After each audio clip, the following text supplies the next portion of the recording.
What's going on, drinking buddies? Brand new episode coming at you in just 1 second. But before that, you know what time it is. It's time for a word from our sponsors. Those fine folks that, help the booze flow. And these episodes come to you week after week. Our first sponsor this week is our friends at Vinyl Me Please. Vinyl Me Please is the Record of the Month Club. The best damn Record of the Month Club. In fact, every month, Vinyl Me Please features one album that is essential to the modern vinyl collection. Each record is pressed exclusively for Vinyl Me Please as features you can't get anywhere else.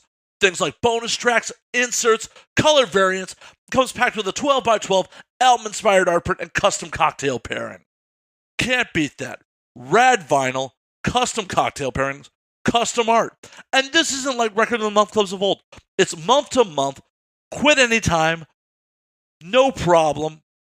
So if you want to check out Vinyl Me Please and get rad vinyl delivered to your house every month, go to www.joinvmp.com/ANWD.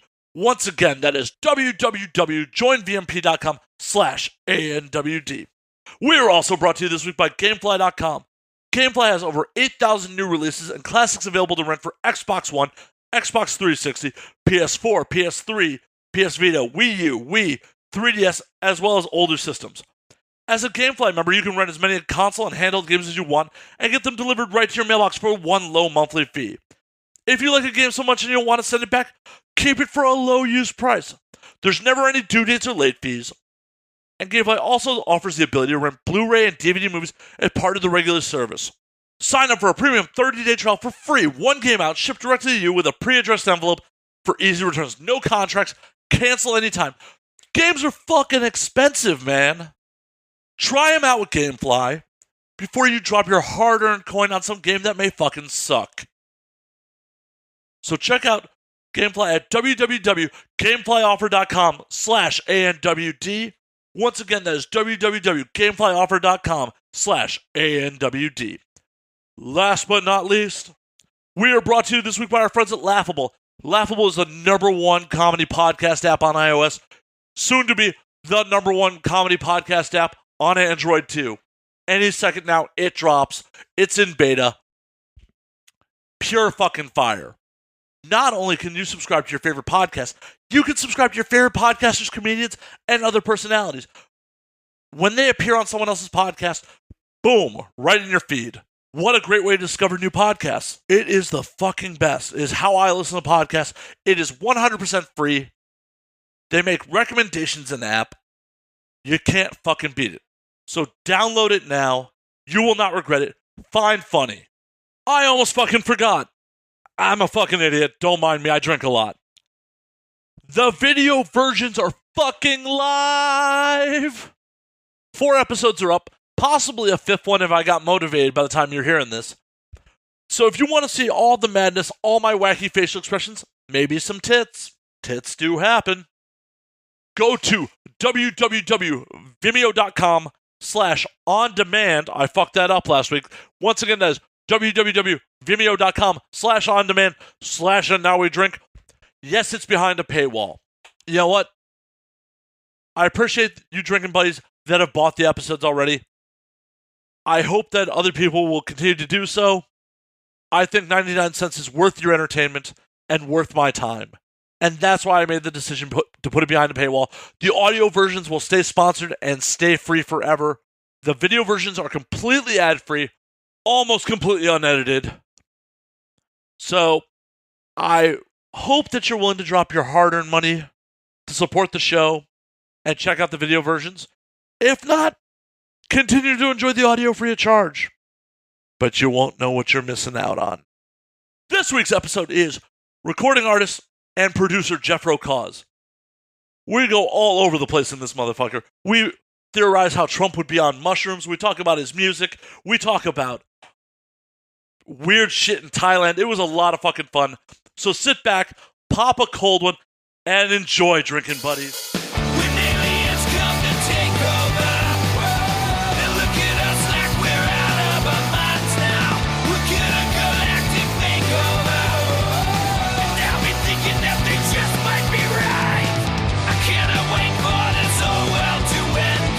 I'm gonna break out the bottle with my friends. I think they'll tell the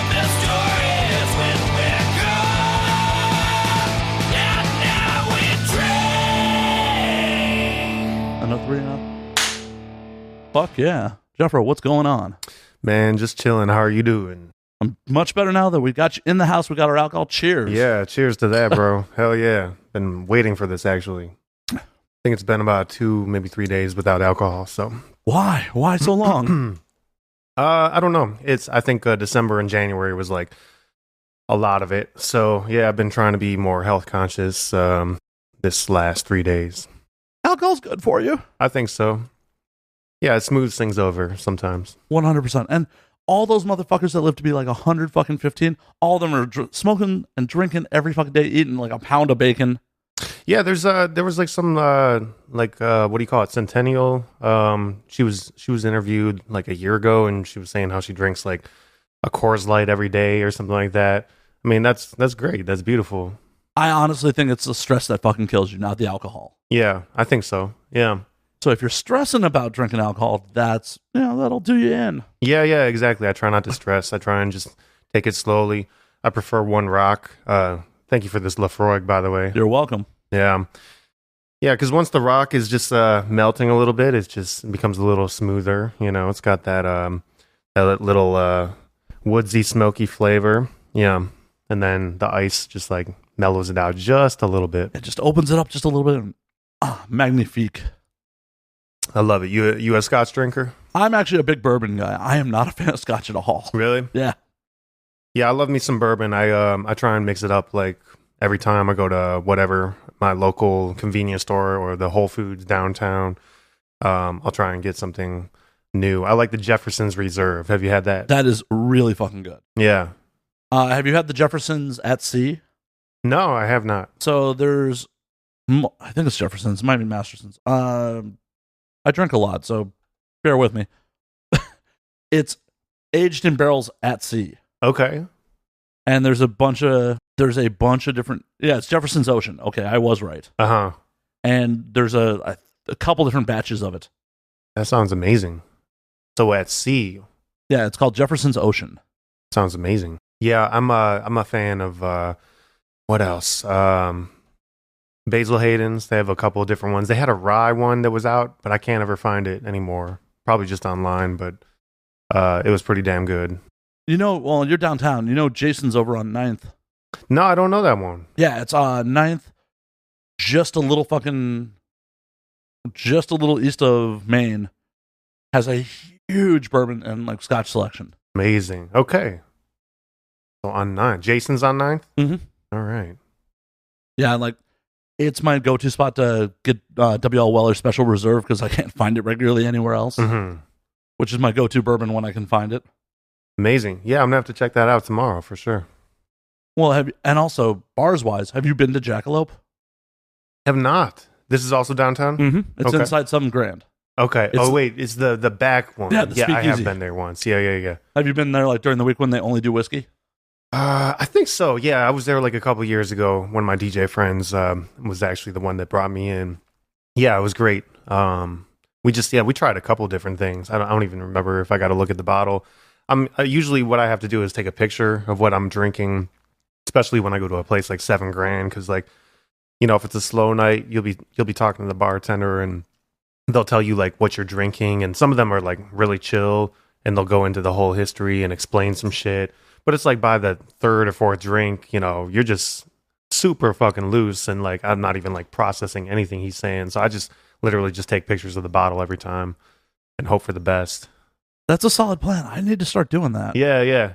It does get a little convoluted with the, you know, all the photos in your library. So, but another thing, another friend who likes whiskey told me about was you can actually just type in keywords on your library in the iPhone and it'll narrow it down to whatever the picture is. I've tried it a couple times where it didn't work, but I think if you just type in whiskey or something like that, it might actually work. I mean, maybe we should try it. Where the fuck did I just put my phone? I got my phone right here. I'm going to see if it works. Oh, I'm just curious what all pops up for when I type in whiskey. Actually, I left my phone over there. I'm going to grab it real quick. Go grab the phone. I'm gonna type this in and see if I'm a liar. Okay, it didn't work. It says no results. Maybe it just only does like other things that aren't poison. Oh, whiskey is definitely not poison. Happy poison. I just typed in poison and that doesn't work either. Let's see what I get. I gotta have something that says whiskey. So where do you do this from? Oh, just the search bar. So I typed in flower because that came to my head, and there's a video with a flower in it, but it's not just about flowers. So whatever. Yeah, right here. If you locate this little search thing up top right in the album section, but apparently like anything alcohol related won't work. I just typed in Al, and it says Ale Houses or Alvarado Street. I have 558 pictures of tap rooms. Nice. Okay, well, we're getting somewhere, I guess. I have an alley, or 3 pictures of an alley, rather. Oh, these were in Thailand. I was going to say, like, when was I hanging out in an alley recently? 44 alleys, apparently. Hey, man, sometimes alleys happen. Alleys do indeed. So, Thailand, when were you there? Oh, I've been there like 3 times. The last time was like last July, and probably about 2 weeks. Yeah, just doing some island hopping. Yeah, I try and get out once a year to like explore the other side of the earth and have my mind blown, you know. Because it's like there's so many people over here, and then you go over to Asia, and it's like there's even more people, you know. Especially when you stop off and go to different airports, and you're just like, damn, like I'm probably you're one of the few people that speaks English. You know, there's English signs everywhere and shit, which also blows my mind because it's like if you really think about it, like English, wow, that's fucking everywhere. It's a language of business. I think is the only reason. Yeah, I guess that makes some sense. Yeah. But there's plenty of European airports where there's no fucking English at all. I still haven't gone over that pond. I haven't really? Seen, I haven't seen Europe yet. That's kind of the next move. Yeah, I'll be going to Brazil though real soon. Oh, fuck yeah. Mm-hmm. Where are you going in Brazil? Gonna go fly to Rio, and then depending on what the situation is like, you know, I hopefully will go see like the rainforest or something like that, you know. Nice. Yeah. Nice. Just like get out, get a guide, get out in the shit. Yeah. I'm going with like one person I know and then several people that he knows. So we'll see how this goes. That's fucking awesome. And get some hoes. Apparently I'm freestyling. Hey, you're a musician. These things happen. These things fucking happen. Yeah. I hear they have the biggest asses in Brazil too. So we'll see what that's like. I'm curious. The Colombian asses were fucking amazing. Oh, yeah? I was just in Bogota in September. Whoa, that's amazing. Go. Pablo over here. I would recommend Bogota to fucking anybody. It was so much fun. U.S. money goes so fucking far there. Yep. It's insane. I believe it. And it's pretty fucking safe these days. Yeah, exactly. Things are different. And all the Colombian nationals I met were just thrilled to see fucking Americans. Oh, yeah? They're like, you know, if there's Americans here, it shows that we're improving on the world stage. That makes sense. Yeah. Back in the day, they probably didn't like it. They thought you were DEA or whatever, you know.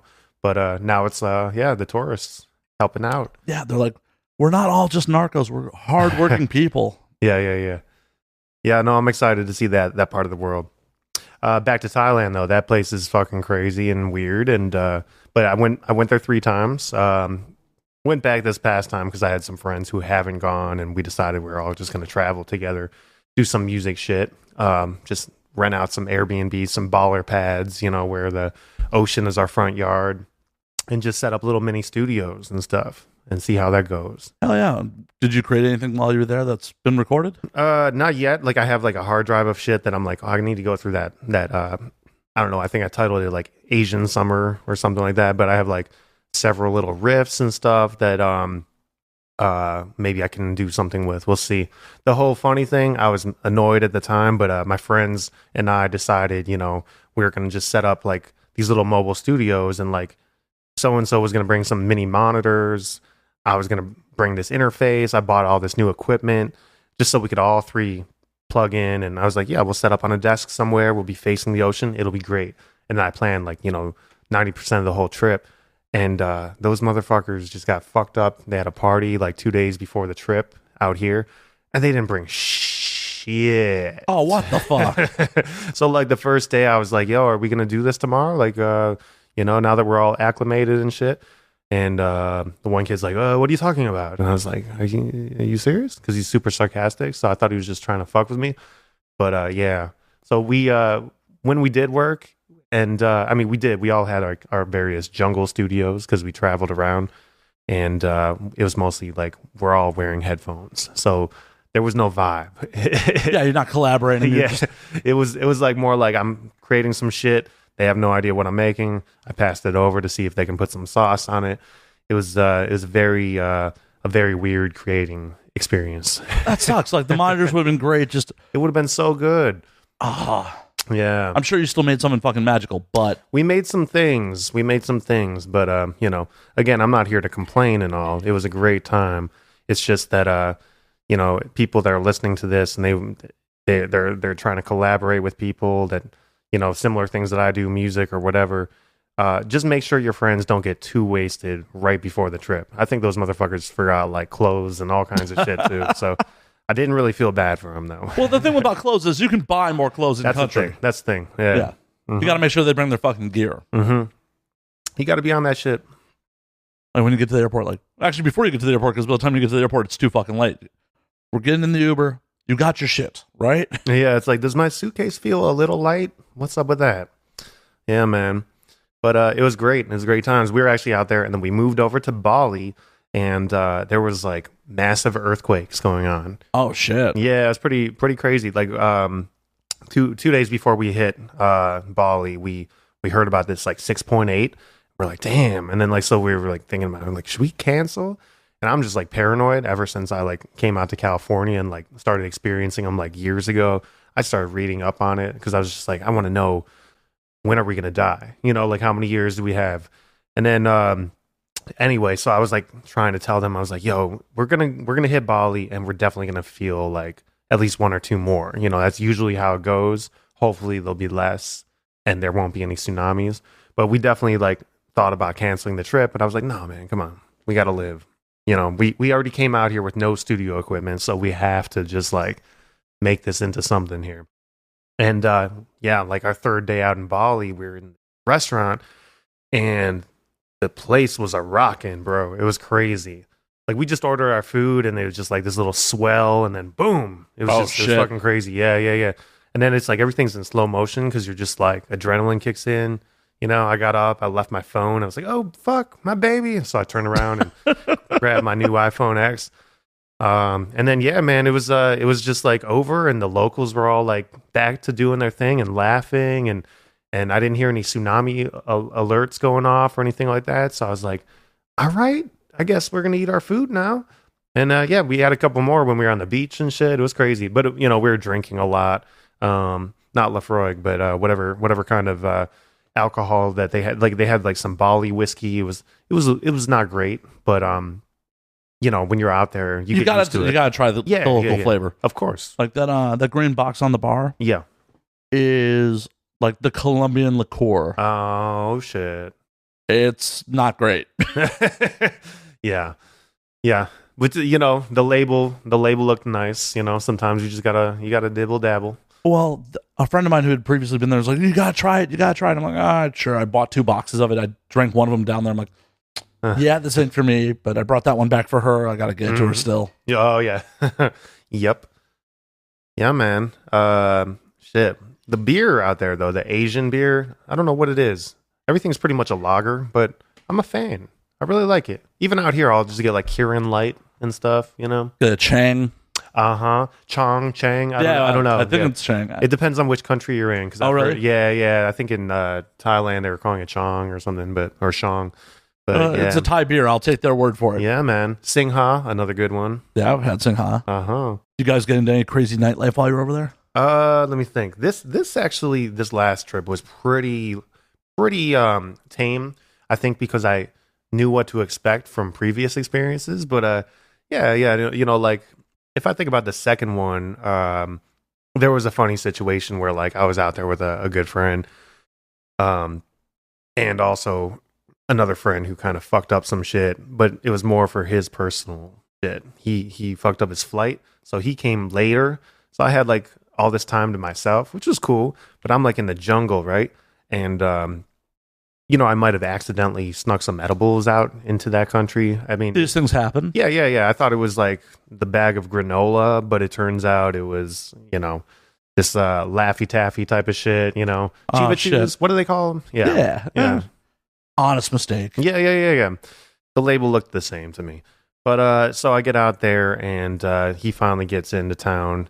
And then so we just start like, you know, just drinking and kicking back because he got in at the nighttime. I was like, dude, wait till the sun rises. You're gonna be blown away by what's in our front yard. Because it's like pitch black. There's no fucking street lights in this area. It was in a part of Phuket, which is like an island that's very touristy, but you can also find some remote areas. So anyway, we start fucking around as the night progresses, and he's hopping on Tinder. So I was like, fuck it, I'll do it too. And next thing you know, like we're like matching with the same girls. So we just thought it was the funniest thing to like start having a conversation with this one girl. Like, you know, he'd say something and then I'd say the exact same thing to her, like just repeating the exact conversation just to see if like she was going to catch on or whatever. And she just acted like she didn't know. And then finally I was like, all right, this is getting old. So I invited her over and she brings her friend and we just start kicking it, whatever, this and that. We're trying to play some drinking games. They're complaining because there's no ice. And we're like, fuck, man, like there's no like Postmates out here. What do we do? So we just figured we'll just break up that impatient tension with a game of Wheel the Fish. We found this like tiny little frozen, like I don't even know what kind of fish it was, just in the bottom of like this freezer in our fucking fortress. By the way, we rented a big ass fortress. Then we just start spinning it around and invent this drinking game with these girls because they was just like, we're trying to figure it out. We're like, is this straight up prostitutes? Could be. Yeah, they pretty much are out there. But, you know, I wasn't trying to, like, you know, go that way. I thought they were just girls who wanted to hang out, you know, just be friends. You know, They want to be friends with your money. well, you know, that's what I figured out eventually. And then they're like, hey, you got to pay us for, you know, our time and stuff. And I was like, oh, right. But I was, like, exhausted. Again, I had been there, like, early on. This motherfucker just flew in. So he was feeling different. So I was like, I wasn't trying to kick them out, but I was like, look, I'm not paying, you know, like, because I didn't get the ways of Thailand at that time, you know, like I was a young, you know, just learning some new shit, you know what I mean? Yeah.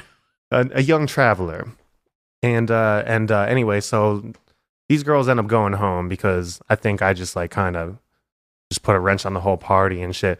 Then my homie just ends up like matching with the one girl that was already over. And was like, hey, what's up? And she's like, you know, I was just over at your place, right? And your friend kicked us out.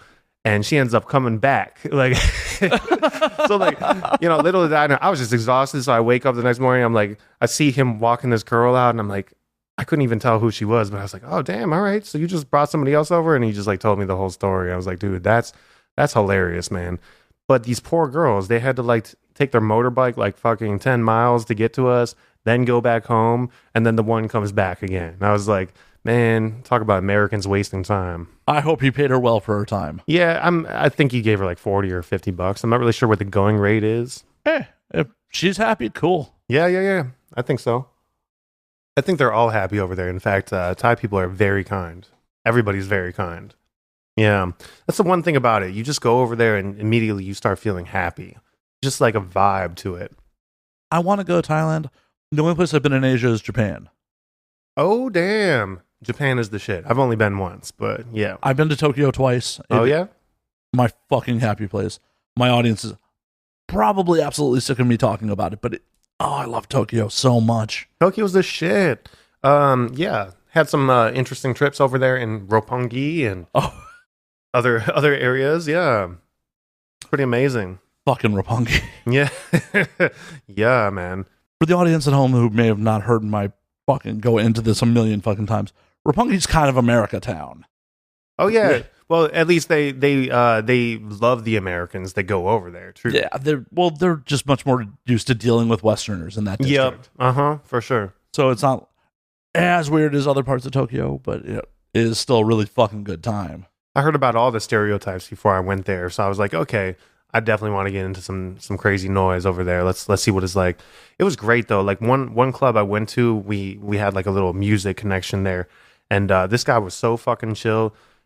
He just brings us over to, I mean, you know, I'm trying to make it sound like I felt like I was some type of celebrity or whatever, but pretty much everybody gets this treatment when they go to this club.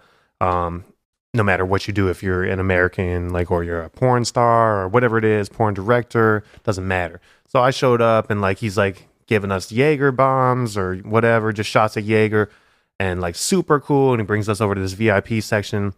And I had heard something that there might be like, some like young Russian girls, whatever that means. Like, I don't know what the age cutoff is, but some of them, let's just say, I don't know what the age is. It could have been 16, but whatever it was, I was just kind of looking like, oh damn, man, like these things I heard, this is like full on accurate. And like, everybody's super chill. I actually met some girl from Mexico who lives in the US, and she was like our new friend that hung with us for a couple days afterward. But then I go up to this Russian girl that he introduced me to, and I just reach out to like shake her hand. I'm like, hi, how are you? And then boom, just like fucking just palm in the face. Just what like the fuck? Pushes me back like that. No, I was just like, yeah, that's some Russian shit right there. I was laughing. I was like, I'm obviously not going to talk to her for the rest of the night because I don't like that shit. It's a little disrespectful in my culture. Oh, that's a lot fucking disrespectful. But I laugh at those type of things too. I'm just like, oh man, that's so fucking hilarious to me. Like, who does that? Maybe a 16-year-old Russian girl who's a model. I don't know. That's fucking nuts. Just fucking palm to the face as an opener. Yeah. But I was like, again, I was like, yeah, that as to be expected. Like I wouldn't have had it any other way. To be honest, if she was nice to me, I would have been like, fucking boring. Yeah, if she was nice to you, we wouldn't be hearing about it right now. I'd be like, yeah, there's just girls there. True. No, the whole night was pretty fucking amazing. He's handed us Jaeger shots left and right, and then he closes out the fucking club with a song I co-produced called "Slow Motion" by Trey Songz, and I was like, "You motherfucker!" I was so like, I loved him. I was like hugging him, and then because I was wasted at that point, just ran out into the fucking dance floor and just like fucking going crazy. My feet are doing shit that I didn't know I could do. All the Japanese people are just kind of like looking at me. I couldn't tell if they were like impressed or if they were just sort of like lunatic, but it was pretty amazing experience. Yeah. That's fucking awesome. Yeah. So where did the night go from there? I mean, honestly, that night, the rest of it was like a little crazy. We may or may have not like reconvened with some friendly ladies we saw on the street that were just like trying to give us massages and stuff, and you know the rest. But I want to talk about like the night before. I mean, it's not like that crazy, but like I was just I was hooked up with this guy who apparently he's like a hairdresser or something, and he was trying to take us to like every fucking club in like Roppongi or wherever we were, and we were just like, we didn't know what to expect. We meet up with him to get some ramen. And it was like one of my friends out here that hooked it up. And he was just like trying to take us to this one club. And we're just like looking around. All the girls are like topless and just chill and kind of kicking it with us. And I was like, oh, cool. But there was like no other, people there outside of the girls that were working, my homie, and then what looked like to be just friends of the staff. So, and it's a Thursday night. So we're just sort of like, okay, maybe it's just early or something. And then he's like, let's move on. And we're like, really? I mean, this is a good vibe. We're cool with this. So like we finish our drink, we go to the next place, and then I'm like, well, I'm gonna buy homie a drink because he's hooking us up with all this shit. So get a drink for him, and then by the time I hand it to him, he's like, oh, we're going to the next bar. I'm like, man, we've only been here for like 5 minutes. And then it just keeps going and going like that for the rest of the night. And I kid you not, like 12 bars. Like some of them we were in for longer than 5 minutes, but a few of them we literally were in and we're like, this is cool. And then he's like, no, next place. And we're like, dude, it's cool. We don't have to keep, trying to upgrade or whatever. It's like, we're having a good time, man. Why was he bouncing you that quick? I couldn't figure it out. I think he just really wanted to like show us like what it's like. But then it wasn't always an upgrade, because then he took us to like this one place that was huge. And I saw the potential of it having like crazy fucking like dance club experience. But, they kept being like, oh yeah, but this place tomorrow on Friday? Oh shit. Oh yeah, tomorrow? And we're like, yeah, we heard of Friday. We got the same situation where we're from. It's like Friday's popping off. Thursdays can be slow. Sure. It's all good, bro. Then why'd you bring me here on Thursday? Bring me back tomorrow. Yeah. So anyway, the last place, or maybe it was the second last, I took video of it. I don't think I have it on my phone, but it was pretty fucking amazing. It was so loud.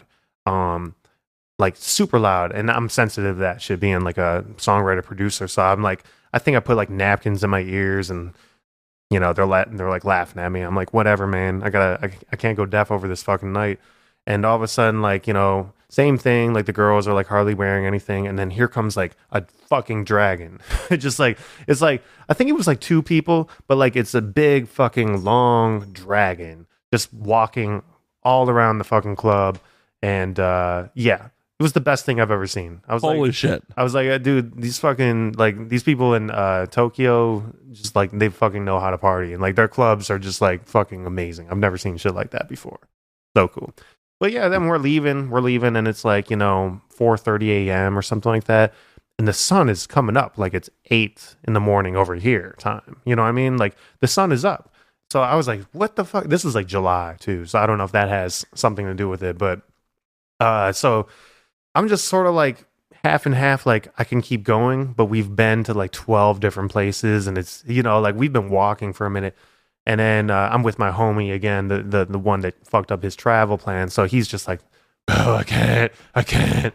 I'm like, I don't know, man. Let's talk to our host. Let's see. And the guy's like, no, stay out till 6. 6 is good. 6 is the best. I'm just like, man, I believe you. Like, yeah, you've shown us some shit tonight, but like, I don't know. We just couldn't do it, man. So I was trying to be a good friend, and we called it a night. But anyway, like, yeah, if you ever go out there and you get like somebody who's very enthusiastic and then wants to show you around like different parts of Tokyo or Roppongi or whatever it is, definitely go for it. Drink some Red Bull, Oh yeah, you gotta go hard. But for whatever reason, I don't get jet lag when I get to Tokyo. I'm just so excited to be there. I'm like, I can go for hours. I think that's the thing about when you go somewhere that you are excited to see, that you don't necessarily like, you don't necessarily fade out like you do when you come back home. You know what I mean? I've never really felt it either when I go to the Far East. Like, I'll just fucking figure it out. My body will be like, I don't feel like I'm sure of what time it is right now, but I'm going to make this work, Definitely with Tokyo.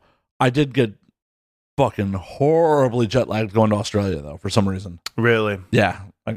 Maybe I just wasn't as stoked about fucking Sydney. Like, this is cool. I'm gonna... Or maybe it's because I got some rest on the plane and that all fucked me up.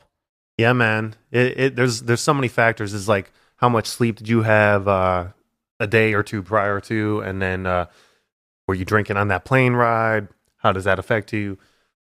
That type of shit. Oh, no. I was definitely drinking on the plane. I mean, I haven't gotten on a plane in recent memory without drinking on the plane. You know what? I was on EVA Airlines, which is Taiwanese. The last trip I took, they were fucking bomb, bro. That shit. Oh, wrong word. They were the shit. They were like, that airline was legit. The food was good, and like they had some red wine that was called Jet Lag, actually, and that was delicious. Like, I don't always drink red wine, but like on the plane, I was like, I'll try it all. I was like, I can't do whiskey the whole time because that's just, I don't know, that might be too much, or I might just have to urinate too often. But like the red wine there was fan-fucking-tastic. So if you ever see that Jet Lag, I don't know if it's just like on that one airline I was talking about, you definitely need to get that brand. I will definitely check that shit out. Yeah, man. I'm always down to try new alcohols. Yes, sir. So, mind if I pour a little more of this Lafroig in pour here? as much as you would like. All right, appreciate it, man. I mean, if you killed the bottle, you killed the bottle. Oh, damn. Don't tell me that now. But I just did. I even recorded it. I could play it back for everyone to hear. Yo, DJ, run that shit back. Speaking of DJs, music, and all that shit, what is up with the new project? Oh, shit. So, I have a music video coming out next week. It's for my latest song, Schemin. And we put a little teaser out today on Instagram just to show people that things are happening. We've been holding on to this video for a minute, just trying to like spread it out. We actually I released the song back in December, and it features a rapper I work with here and there named Cam Meekins, and he's I met him through basically through Atlantic Records. He used to be signed with them, and then he moved on. He's a Boston kid. He lives out here now, and we've always had like similar musical tastes. So years ago, I wrote a song where I started singing this hook about scheming. When all is said and done, We just keep on scheming. That's the hook right there. And yeah, so I ended up like rapping on it too. Hey, coming back to Thailand, I was actually out in like the Indian Ocean or whatever it was. One of the first times I went, and I was just recording voice notes of my rap lyrics. That's kind of how that went. Because I was just like, I get real creative when I fucking go out in the middle of nowhere and I'm just standing in the ocean and shit, and there's like hardly anybody around. I love that shit. But anyway, bringing it back, I finally turned it into a song, and it was supposed to be like for him. And then he was like, "You're singing on it, you're rapping on it, then you're singing like another hook, like a bridge hook." He's like, "This is your song, you know?" So we flipped it around. I was like, "Okay, so it's featuring my boy Cam Meekins, and you can find it on Spotify and all that shit." But next week it'll be Tuesday, which is what, the 5th. February, sorry, March 5th. Yeah. So it'll be out by the time it'll have been out for like probably a week or two by the time this actually drops. Oh, boom! So like, yeah, so we're speaking from the future. Yeah, cool. So I think that's where we're at here. Yeah, go back in time and March 5th. Well, in the past, just go find it. When you hear this, when you hear the sound of our voices, just go find it. Yeah, man, check it out. So you've been in the studio a lot. When you've just been working on that. Well, so that song is that's out and we're pushing it, and then now in the meantime, it's I'm basically been working on what I call the pitch game, or what everybody calls the pitch game, not just me. We're pitching songs and beats to, you know, top 40 artists, rappers, singers, of many different genres, really. So I've been doing a lot of that. I guess you could call that my day job, you know. So I'll be in the studio in some degree, like every day. It'll either be at my home studio or like some professional studio that a record label owns, or just some producer or whatever, some warehouse that used to be a porn studio and now, you know, like whatever. So last night I was out in the Valley, and I was working with some Aussies, and they're part of like the DJ Snake crew. So like we're just making some beats and working with this new artist, some girl who's kind of like an R&B-ish type, and we're just like, yeah, did a couple different ideas. It was one of those studio sessions where like the smoke was in the air. I don't really smoke. I'm an edibles guy, as I probably mentioned earlier, and yeah, this place was smoked the fuck out. So like towards the end, like you could tell. Like, you know, I was feeling the contact, because like we just started like making slower shit. It was just like becoming like more like mellow and stoner based music, and you know, I'm all with that shit. But you know, damn it, we're trying to make some hits, right? Stoner shit doesn't appeal to everybody, though. Soon, I'm sure it will. Fucking everyone is getting stoned these days. Fuck, everybody is getting stoned. I mean, like, it's always kind of been that way anyway, but now everybody really is getting stoned. Well, because you don't have to go deal with some shady motherfucker to get weed anymore. Right. It becomes like this whole, like, yeah, it's like a normalcy thing, you know? Like, it's a whole different feel to it now. Well, you know, that's the one thing that was making me nervous was, like, when they made it, like, so, like, popular with, like, all the states are, like, legalizing it for rec now.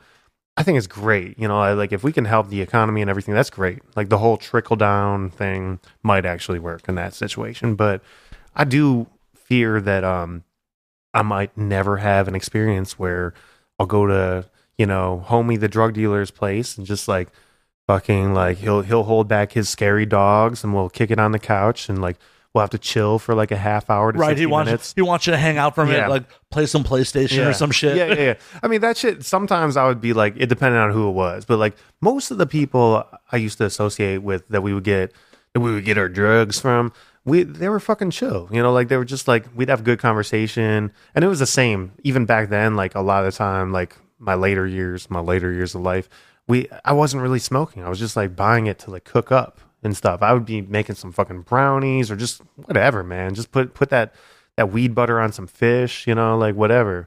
Get all crazy with it. But I remember one time, like this kid, he was out in Hollywood. This is like my first couple years out here. My girlfriend at the time, she knew him because he was like always coming into her restaurant. So, you know, we'd go over there together, me and her. And he knew I was into that edible. So like this one time he's just like, hey man, here's this big bag. Like it was like a couple like plastic Ralph's bags, just like with this wet harvested weed leaves. You know what I'm saying? Like straight from the field, but like they had the bud on them, but it wasn't dry. And I've never actually seen that before. You know, like, I mean, I've been tight with people that grow the shit, but I've never like been through the process in that way. So I thought he was just like offering it to me as like an extra gift or whatever, because I was there to buy like a quarter or something. And yeah, he was just like, he was saying some story about like, it could have been like a meth head or something, but like whatever, the guy didn't have enough money, so he gave him this big bag of fucking wet harvested weed. So he's like, Geoffro, here you go. And I was like, oh, cool. And then we did the usual like kick it thing, you know, and then he's lighting up a blunt. You sure? And I'm like, no, I'm good, man. All right, I'll take one little puff, you know. I'm here. It'd be rude not to. Yeah. In those days, I felt like I obligated to participate. Yeah.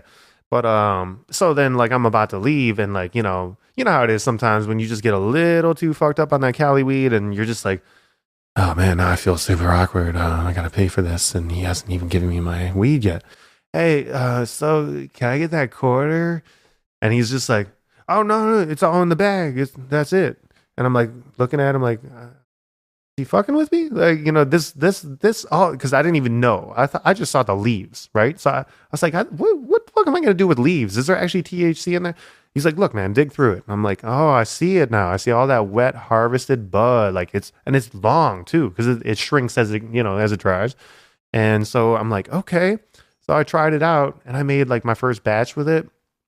Dude, there was more than a quarter in there. I got hooked the fuck up. There might have been probably half a pound. Like, yeah. Holy shit. Yeah. There was so much in there. That lasted forever.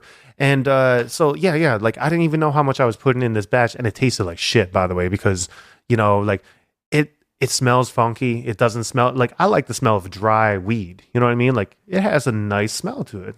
Some people don't like it. I think they're fucking crazy. It all depends on the strain. Like, sometimes... That's true, though. Yeah, that's true. There's sometimes like, oh, yeah, that's fine. And there's other times like, it's so pungent, I'm like, I got a fucking headache from this shit. Yeah, it's a little too stanky. Yeah. That's true. The more I've gotten into it. But yeah, so whatever. This shit happens. And then I just literally, fast forward for about 3, maybe 4 months, maybe longer. This shit lasted that long. And I had to just keep stirring it up because I kept it in that plastic. I switched the bags out a couple times, but I would stir it around with my hand. There was that much in there. So I was like, I don't want it to get all mildewy and whatnot. It was just wet. I just, I was a young kid. I didn't know what the fuck to do with you didn't this. know how to dry it or... Yeah, I didn't know anything like that. And plus, it's like, whatever. I didn't really have the space to in my apartment at the time. So, yeah, but I just remember one time we when we finally got to the end of that shit, because this lasted forever, we had like one more batch of brownies. I threw them in the freezer. And, one night, as we're all like, me and a bunch of my friends were just kind of hanging out, I offered them that one little tiny piece of that batch or whatever, because I carved it into small pieces. And I must have forgot that it was that particular batch and how potent it was. And dude, I freaked some fucking people out. Like, we're talking, they want to go to the hospital, like, immediately. Like, yeah, it was that much intense. So, what the fuck? Yeah. Dude, people got to learn, no matter what, no matter how bad it is, you don't have to go to the hospital. It'll pass eventually. It's like that one story with the cop that like the off-duty cop, and he like took some with his girlfriend after they confiscated it, and then they called 911 and was like, I think we're dead. Like, you know that story? Yeah, I've heard that story. It's like, no, man, I understand that might be in your head at the moment. Yeah.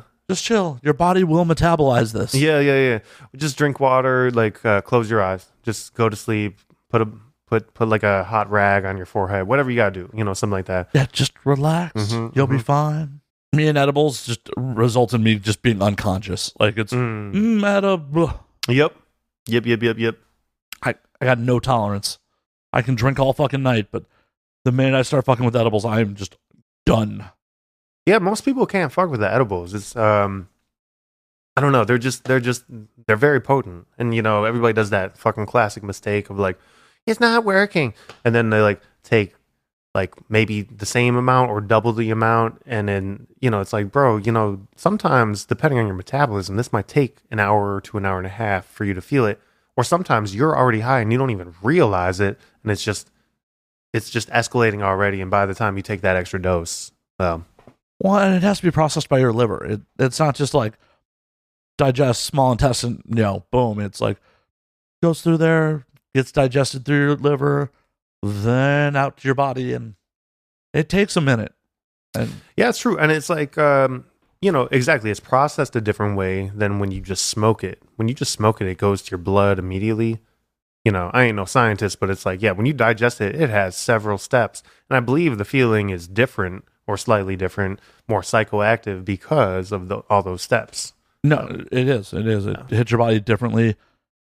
And 100% is more psychoactive. And I enjoy it occasionally, but it's just like puts me on my fucking ass. Oh, yeah, for sure. I'm very careful. I try and take like little, tiny, like the smallest amount. I appreciate it when like there's... I appreciate it when they sell them in the mint form because they'll have like the little 5 milligram doses, and then you got that fresh minty breath, and like everything's okay, Previous guest, and this is well over a year ago at this point, accidentally dosed me with chocolate covered espresso bean.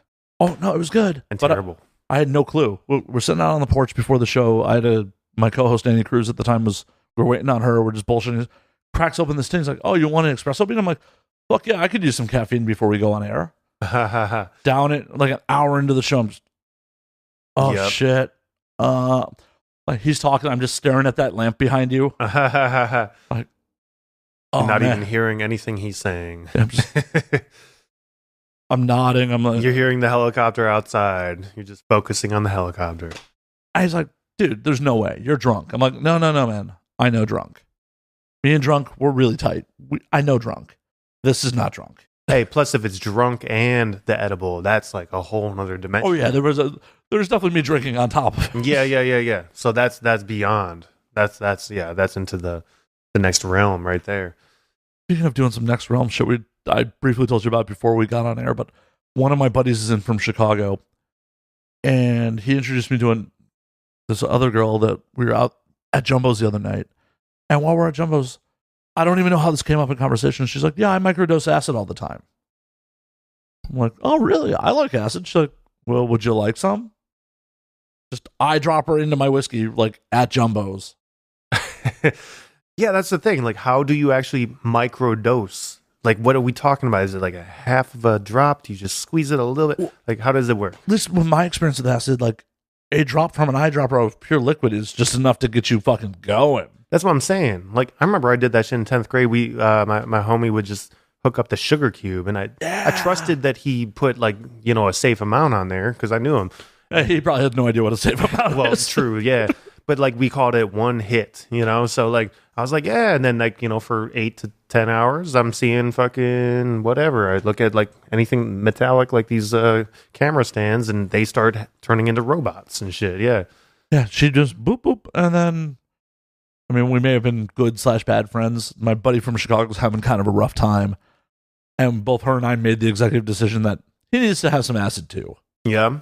So did it help out at all? Yeah. Cool. But we didn't tell him at first. We might be bad people. Hey, if we're talking microdosing, I mean, I'm sure it was a light feel anyway. So, well, and we told him a little later, like, by the way, we gave you a little acid. We felt you needed it. You're having a rough time, man. He's going through a messy breakup. Oh yeah. Like, he came out to LA to get his mind off shit. So, like, we'll get your mind off shit in one way or another, and another. Yeah, that's cool. I think the last time I did acid was I don't even know, several years ago, like 4, 5, 6. And I was like also going through a breakup type of thing, but I was all about boats. I kept like booking boat trips and shit and being like, hitting my friends up like, hey, you want to take a boat to Catalina Island? Like, yeah, some random captain off of Craigslist is going to, it's just like, whatever it was a little more legit than that. But I remember we're going out to Catalina for like some beach, little festival type of thing. And it's like this whole EDM crew. And so I end up going like, like I'm hanging out with this one girl who's like super free, super chill. She's pretty cute. She's just like one of those hula hoop type of girls or whatever. And I don't know what the hell we're talking about, but next thing I know, she's just like, "You want to split this acid with me?" And I was like, "Oh shit!" And I was kind of nervous because I was like, "It's been a while," you know. And on a boat. Yeah, plus on the boat too, and the water was choppy. That's a big important thing in my little story here. Very choppy the whole fucking night going out there and whatever. So I actually wait till later on, like when we're all ready on Catalina Island, and like just to get in the spirit of the whole fucking dancing that's about to take place.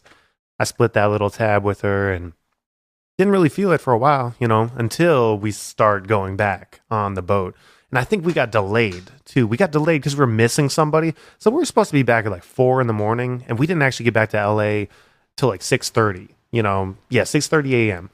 So at that point, like we're all on the boat on the boat, and I realized that I'm the only one who's like really has the longevity. Like I'm staying outside, like out on the dock or the deck.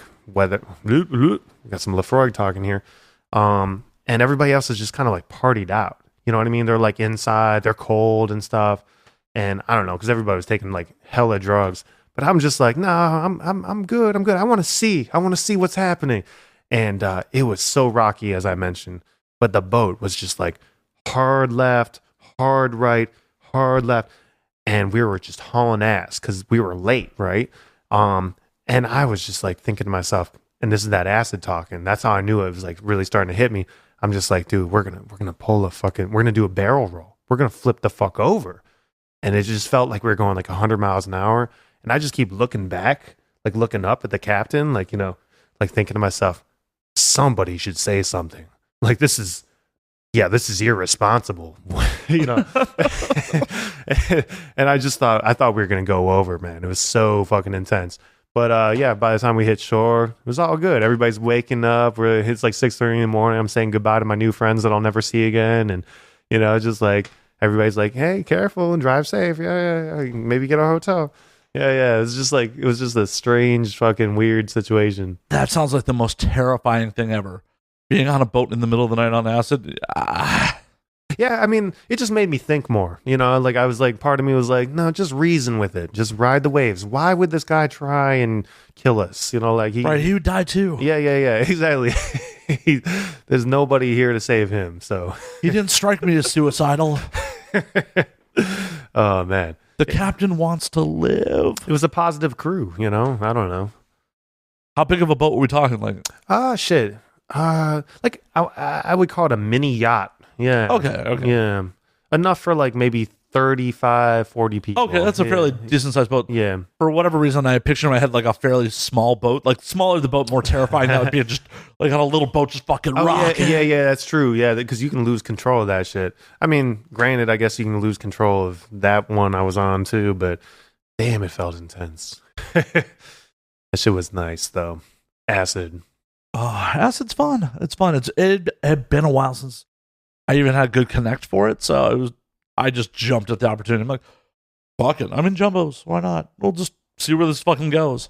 Yeah, I don't even have one either. I had a connect a couple of years ago. It was like the whole old school thing. It was like, don't text, just call. We'll meet here somewhere in Eagle Rock. Flash your lights. I'll come walking to your car and get in on the passenger side. We'll have a quick conversation. Oh, by the way, I also have Molly, and I also have this and that. Tell your friends. Yeah, it's only the weed dealers don't want to hang out. Yeah. Other drug dealers are just like, no. Here you go. Get the fuck out of my life. Yeah. No, this guy, I was totally fine with it because he was like super skinny, hippie, like my type of feel or whatever. So I was like, yeah, I'm not too intimidated on this. Yeah, come on in my car. We'll have a quick little exchange here. Yeah. That's just weird though. He's gone, so I need a new one. I need a new acid connection here.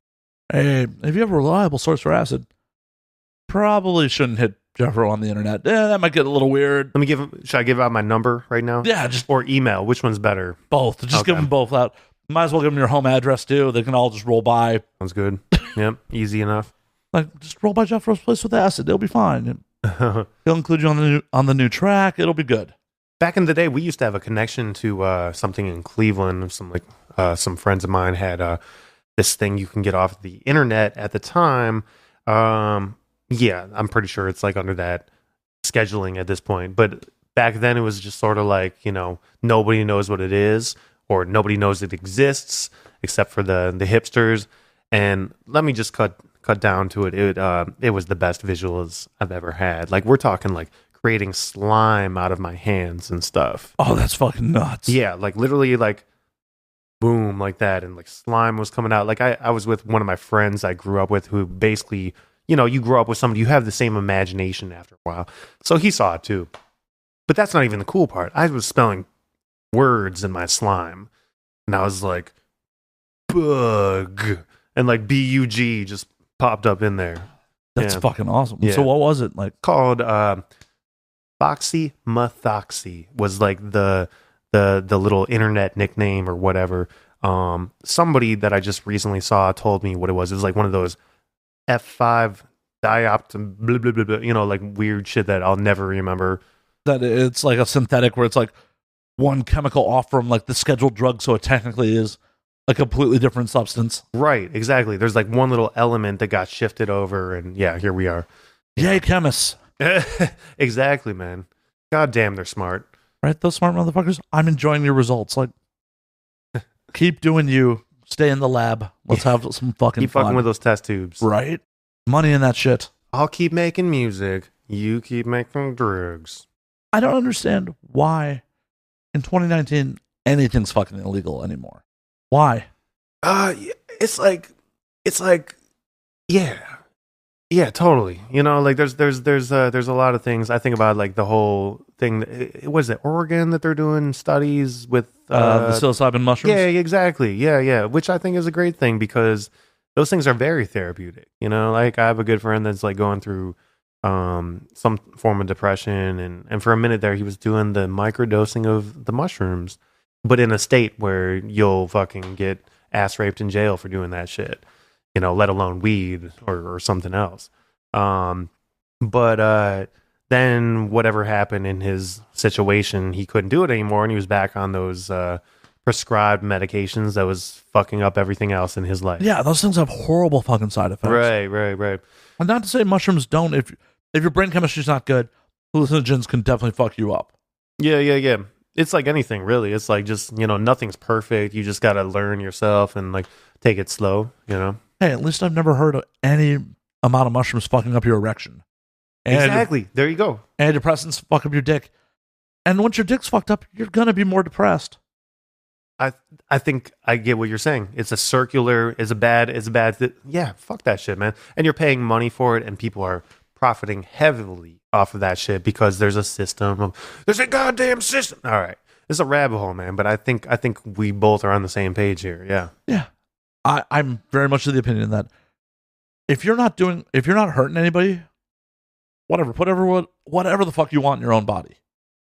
Yeah. I don't know too many hippies, I mean, minus Charles Manson, that want to kill you, like they want to sell you some fucked up mushrooms and destroy your life and stuff. Right. Usually they're trying to spread the love, And all we're doing by having this prohibition on all these drugs is making criminals richer, and then there's violence to support their criminal enterprise.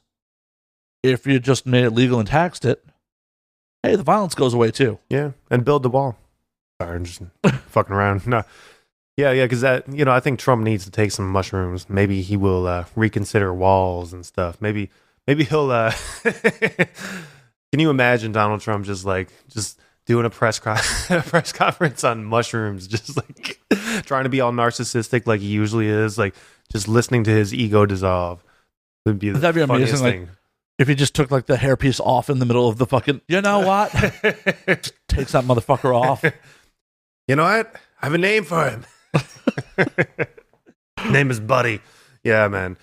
That would be hilarious. Fucking Trump on shrooms, man. I'd vote for him though. Trump on shrooms. Trump on shrooms? Yeah. I don't know, man. He still has Pence as vice president.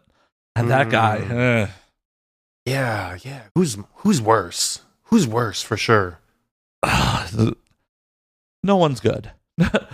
In the grand scheme of things, I've accepted that no politician is good. Yeah. But I like my politicians competent enough to not get caught in their bad shit. Yeah, I feel you, man. Yeah, it's pretty much impossible. Just don't get caught. Don't get caught. But yeah, Trump and Pence, they're enriching themselves. They're enriching rich people. They're not here to help the American public. That's fucking obvious. Like, hey, giant tax cuts to the really rich, and his actual base is all screaming about that they're not making any money on their fucking tax returns. So fucked. Everybody's mad, man. Everybody's unhappy. Everyone is just so fucking divided. I don't know what we could possibly do to bring everyone together. No, that's important. That I talk to people that do actually support the Trump side and whatnot, and whatever. It's all good. I'm like, I'm more for like, yo, let's just have a conversation. I'm more into talking to those people that don't necessarily see things that the way I see them. You know what I mean? Like, I think that's the best way to bring people together. Like, you don't have to get like pissed off, because I don't really think that everybody that supports Trump, probably a lot of people, more so, most people probably really aren't racist that support Trump. You know what I mean? Like, there's definitely a lot of people that are like all for Trump because of all the shit that he's been like putting out there and whatnot. He knows how to work the fucking dumbasses like that. But there's also lefties, and I would consider myself a liberal person. There's people that would call me out for like, not being lefty enough. You know what I mean? I've been in certain situations where like, somebody would be like, so what do you think about this? What side are you on with that? And I'll like say something, and it's just like, it's not good enough. And I'm like, but aren't we on the same team? Aren't we agreeing here? Like, Well, that's the thing. None of us should be on teams. We're all fucking Americans. Right, true. We should all be looking out for shit that benefits the majority of us. Yeah. Not just the few. When people are like, are you liberal or conservative? It's like, depends on the fucking issue. That's the other thing. Yeah, exactly. I've always hated labels too. Labels have always been terrible, because I've been given labels my whole life. So like immediately, like that's part of how some of my songwriting got started. It was like, labels are so dumb because they just box people into certain. They're easy. Yeah, they're fucking easy. Well, that's what it is. It's just a shortcut to like just be like, oh, that's who you are. Okay, so say that again. Oh, that's what you think. You're one of those. Like, it's just it. I get it. Like, sometimes you gotta our minds like to compartmentalize certain things, but like, it's not really constructive to do that all the time. No, not at all. Yeah, the complete lack of nuance in fucking everything, that people fucking post memes like they're goddamn facts. Yeah, there's so much more that goes into almost any topic that you can't sum it up in 20 words on a picture. Right. And people get fucking upset when you're like, no, that's not accurate. I don't understand why you get so fucking upset about it. Did you create that fucking meme? Do you feel I'm just fucking attacking you by being like, what you posted isn't accurate? There's a lot more to it. Right. Yeah, man, posting shit is fucking is dangerous. It's funny. I like to stir the pot every once in a while, but I've learned not to, like, as much, because you just like get like a team of people that just like, whoa, I didn't even know you existed. I forgot about you. Like, start attacking you out of nowhere. So you're like, damn. So you've been watching my posts that you never like or never say anything about for like how many years? Like, I guess I'm speaking mostly of like something like Facebook or something, where you're connected with people that you're like, that you're connected, but then they see you post one little sarcastic comment about God knows what. I think I said something about like Stephen Hawking, and like I was like, who? I was basically ripping on Trump or whatever, because Trump happened to be in downtown LA. He was fucking up all the traffic and shit. So my whole post was really just ripping on Donald Trump for fucking up my night. But it was also the day that Stephen Hawking passed. And I'm a big science nerd, and I love that shit. And of course, like my first little post on Instagram was like RIP with his picture, and like, fuck, that sucks. And I followed it up with a little sarcasm, and I ended up causing quite the controversy, which was comical to myself, but I don't know. There's nothing wrong with that. And I don't get the people that are like, oh, if you disagree with me on Facebook, I'm going to block you or unfriend you. Well, the funny thing about blocking is like it's people's like ultimate step. Like, oh yeah, I'll do you one better too. I'll block your ass. And it's like, That's cool. You should block me, please. I think that's a good thing. That's a good thing for both of us. You know what I mean? It's like, why is that your threat? Just do it. Yeah. If you don't feel that we need to be connected, just go. Nothing wrong with disconnection every once in a while. Yeah. If someone doesn't bring value to your life, it's better to just walk away from each other than try to have some convoluted fucking relationship because you got history. Right. 100%. Just be like, you know what? We are different people now. We may have had shit in common in the past. This ain't working. Have a good life. I don't wish you any ill will, but I don't have space for you anymore. There's nothing wrong with that. And more people need to learn that shit. I only got so much space in my hard drive, bro. Sorry. It's crazy. Before social media, people naturally drifted fucking apart. And because of social media, we feel this need to fucking stay connected with people we haven't seen in 20 years. Because we went to high school together. True. It's at that point where I'm just like, oh, fuck. I think I know that name, but I don't remember. Oh, you're friends with them. Oh, shit. We're all connected like that. Still don't know who you are. Right. It's a mystery. It's why, back in the day, they had high school reunions. Because you didn't see the motherfuckers for 10 years. Did you go to your high school reunion? So my 10-year, the school didn't organize anything official, so a bunch of us met up in a bar. It was all right. Nothing spectacular. The 20-year is actually up this year. Ooh, damn. 20. That's actually, that's one that I would consider going to. But we're a strong emphasis on consider. Yeah. It's so fucked up, and it's so typical of elder millennial shit. The school's not putting anything on for us. I've been part of a Facebook group that, good to go to the 20-year reunion for over a year now.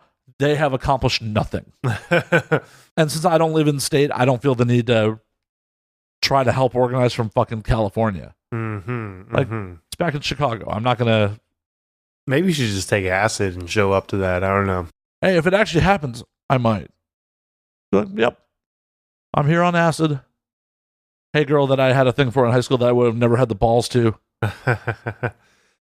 Yeah, but then at that same time, it's like, that's always interesting when the girl that you had the thing for, all of a sudden start talking to her and you're like, I don't want to talk to you. Right, you're horrible. It's totally flipped and you're like, dude, you're fucking crazy. And what happened, by the way? Well, and this is the 20-year. Some of these girls may have like fucking teenage fucking kids at this point. Ooh, true. I didn't even think about the math. Yeah. 20 years is a long time when it comes down to it. Yeah. Yeah, like, motherfuckers could be like, oh, this is my 15-year-old kid. This is my 25-year-old kid. What? Oh, that would... Ugh. I'm sure there were a couple of those, but still, like, if you have teenage children, we are in completely different places in life. We have probably nothing in common. Yeah, I don't know, man. The new teenagers, bro, they're like on a whole nother level, man. They're just like, they all have their own phones and shit. It's crazy. Dude, they're giving fucking like little kids phones these days. That's what's really fucking weird too. Like fucking 8-year-olds with like the iPhones and shit. I don't know. Who are they calling? Right. What are they looking up? They're probably playing games, but like hopefully they're playing games. Really depends on like, what's going on here. Like, could you imagine in high school the ability to FaceTime someone? Ooh, right. Yeah. That was like the future too. We would think about those things. That shit was in like fucking sci-fi movies. Yeah, exactly. There was like laser discs. Remember the fucking laser discs back in the day? Yeah. And then like they made them smaller, so they were CDs. But like, I just remember thinking the laser disc was so cool because like I was a young kid and like I had a couple older brothers, or do have a couple older brothers, and they were friends with like some of these kids that were just like with that latest technology, and I was like, can I see it? Can I see the laser disc? I was like all fucking excited about that. It's like the size of like what, an LP? Yeah. I remember seeing Terminator 2 on Laserdisc. Like, blew my fucking mind. Yeah. The graphics on the Liquid Terminator was like, ooh. Oh my fucking God. Yeah, that liquid shit. Whoa, that shit was scary. I always loved that song by Guns N' Roses, by the way. You Could Be Mine. Probably my favorite Guns N' Roses song. Just the way it starts. That shit was fucking. You could be mine. And all he's doing is singing about like his cokehead girlfriend, which may or may have not have been a true story. Probably. Come on, with Axel. Yeah, Axel. It is. Yeah. But he's just like, you could be mine, but you got to get over your drug addiction. Like, cause I'm all good. Axel, always on his fucking high horse. Axel. Fucking Guns N' Roses. Oh, God damn! I'm thinking about GNR now. Now I'm just completely sidetracked off. Yeah, man. Hey, use your illusion. The fact that they were still Chinese democracy eventually fucking happened. Oh, it did happen. That's right. And it was like a Chinese democracy, wasn't it? Yeah. It just didn't work out. I had the misfortune of seeing GNR for fucking New Year's 2012 to 2013. 3.5 hours of Guns N' Roses is not pleasurable for anyone. I don't know how anyone sat through that whole fucking show. Yeah, that's why I left. It was still going. Even if you're into this band, I can't think of a single band that I would want to sit 3-4 hours through. And that was when though? Was that when he got his voice back, or was that like when his voice was fine, but no Slash? Yeah. Did he have Buckethead? Yeah, it was Buckethead at that point. That's cool, but you know, it ain't the same. No, not at all. Not at all. And even if it was with Slash, it's I got a funny story about Slash. There was a time where I was teaching a lot of music. You know, one of those days when you're just like doing multiple shit, trying to survive in Los Angeles, figure your shit out. And I had this amazing fucking situation where I had the coolest bosses. I would be fucking up. I'd be coming in from like fucking acting audition late, you know, missing like half of the fucking lesson, and I never got reamed out or anything. Anyway, at one point I was subbing for Slash's son, and I was like teaching him some chords and some other shit like that, and he was pretty cool. Whatever. It was like Slash's mom was there. I didn't meet Slash at the time, but anyway, down the road, Slash actually was there. So I'm hanging out with this our secretary or whatever at the building, the little school or whatever. And she's this you know, whatever, mid 40s lady from the Bronx, and she's fucking cool as fuck. And we were just like, you know, kick it in between my lessons or whatever, just talk about random music shit. She loves everything. And she's like, "Oh, you should talk to this one guy over here. He's one of those metal guys. Like, I'm trying to remember. Hey, Slash!" And like he's down the hall, right? He's down the hall, and I was like, "Whoa, no shit!" But I already taught his son, so I was like, "Okay, this is legit." So here he comes, and he's like the only guy in this establishment wearing a baseball cap that says "fuck" on it. You know, this is a place where you're supposed to be like with little kids and like clean your act up. So I had to be like on my shit. But I see him just come in like full Slash style. You know, I was like, this is wow, man. And then like I don't even remember what we talked about. I just said like, "Oh, hey, man, what's up? I also play a Les Paul." You know, I try not to sound like a dork. And she started like talking about his son or something, and like how like a couple of days prior, like how he was like just not having a good piano lesson. I mean, he was getting fucking frustrated with them quarter notes and shit. And he just started screaming something like, "I'm gonna kill everybody in this building," or some shit like that. And then just the way Slash answered to that, he was just like, "Yeah, sometimes he can be a little dramatic." It was just the classic fucking like, that's all I expected to hear him say. Like, I was like, yes. Yes, Slash, yes. Oh, man. Can you imagine him being like your father? Like, you know, you're just like, you're having a bad day and you're freaking out. And it's like, you know, some people's fathers would be like, "Oh, you're grounded." And Slash is like, "You're just being a little dramatic, bro. Just take it easy, man. Let me play you this ripping guitar solo." I think a lot of celebrities' children kind of end up as horrible people because their parents are a little too cool. See, that's interesting, right? Yeah. I believe that every parent is going to fuck up. You can be the cool parent, you're going to fuck up. Well, cool parent, every parent's going to fuck up because they're fucking people. They're just fucking people. As much as it was a mind-blowing revelation to realize that, like, oh, my parents are actual just fucking flawed human beings. Right. When you get older and you realize, you're like, oh, damn. Okay. They can make mistakes too. Okay. Yeah, they don't know everything. Hell, right. Sometimes they know jack shit. Yeah, man. They are just bullshitting their way through this. Hey, man. That's life right there. It is. Bullshit through it, man. But now you have someone who's bullshitting their way through it, who is filthy rich, probably preoccupied with their career, and just goes off to, do their shit. And a lot of, especially musicians, had some bad behavior in their youth and probably don't want to be hypocritical and be like, no, you got to, play it straight. When yeah, that's the funny thing about it. Yeah, how are you going to tell me that shit? Just play your fucking E flat pentatonic scale, and we'll. I learned my lesson, Dad. Yeah. You got to go to school.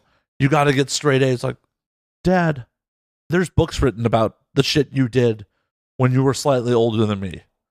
How are you going to tell me that I gotta fucking be, a straight A student and all that shit? Like Molly Crew, weren't they like injecting alcohol and shit? Not that I'm, I ain't gonna do it, but no problem with that. It's just like, what if you find out, your parents were doing that shit? You're like, damn, man, alcohol actually tastes good. Like, you don't have to inject it. Like, Vince Neil killed a man drinking and driving. Oh, that's right, didn't he? Yeah. Oh, fuck. Could you imagine, like, if your parent, like, killed someone drinking and driving, and because essentially they're famous, didn't really do any time for it? Oof, that's where it gets fucking weird. Like, hey, I'm gonna go to this party. Well, don't drink and drive. How the fuck are you gonna tell me not to drink and drive? They're documented for being famous for it. Damn, that's crazy. Yeah. When you get to that point where you're just like, where you think you're untouchable, but sometimes those people come off as untouchable. That's fucking crazy. Yeah, as just a common dude, I wouldn't know I still have no idea what I would try to instill in children. If I had money and those kind of life experiences, I really don't know what I would teach my kids. I have just no fucking clue. You don't have any kids, right? No kids. Listen, none you're acknowledging? Yeah, they all ended up on some mattress or something. Yeah. All your kids are on someone's stomach? Yeah. Pro-life, though. Hey, for somebody else, sure. Mm-hmm. For me, I am pro-abortion. Not even choice. It's not a choice. No, man, I'm pro-life with my sperm. Like, I let them live, bro. Just let them get some air? Yeah, just airing out the situation, that's all. Oh, shit. Learn to fly. So how is the love life here in Los Angeles for you? Oh, I mean, like, the love life in Los Angeles is it's a strange one, isn't it? It's it really depends on which part of LA you're hanging out in, which group of friends, app you're on, all kinds of factors out here. I mean, we are all so busy. We're all on fucking dating apps. It's crazy that, like, occasionally I'll run across legit celebrities on fucking the dating apps. Oh, yeah? Is that right? Yeah. I haven't matched with any of them, but not for lack of try. Yeah. I don't know, man. It's one of those things, like, it really depends on, are they artistic? Do they have a normal job? Most of my shit never works out. A lot of it's my own fault, but yeah. A lot of times it's just like I have weird hours, and it's like be working like seven days a week. I'll be working late, all that shit. There's a trust issue a lot. Well, it's not even a trust issue. I'm sure there is the trust issue too, but hustling kills relationships. That's what I'm saying. 100%. It's like, nobody understands, like, what do you mean you got to go do a gig or you got to go record, instead of our date night or whatever the fuck. Like, yeah, I'm sorry. This is what I'm here to do. Yeah. It'd be one thing if, like, I'm working a 9 to 5 and I'm financially, stable. Yeah, we can go out on date nights. And like, no. If you're doing entertainment in LA, shit may pop off at any time. And it's always a grind. It's always a hustle. Yeah, yeah. And to try to make time for someone else to fit them into your life, unless you're top tier successful, is I haven't been able to find that balance.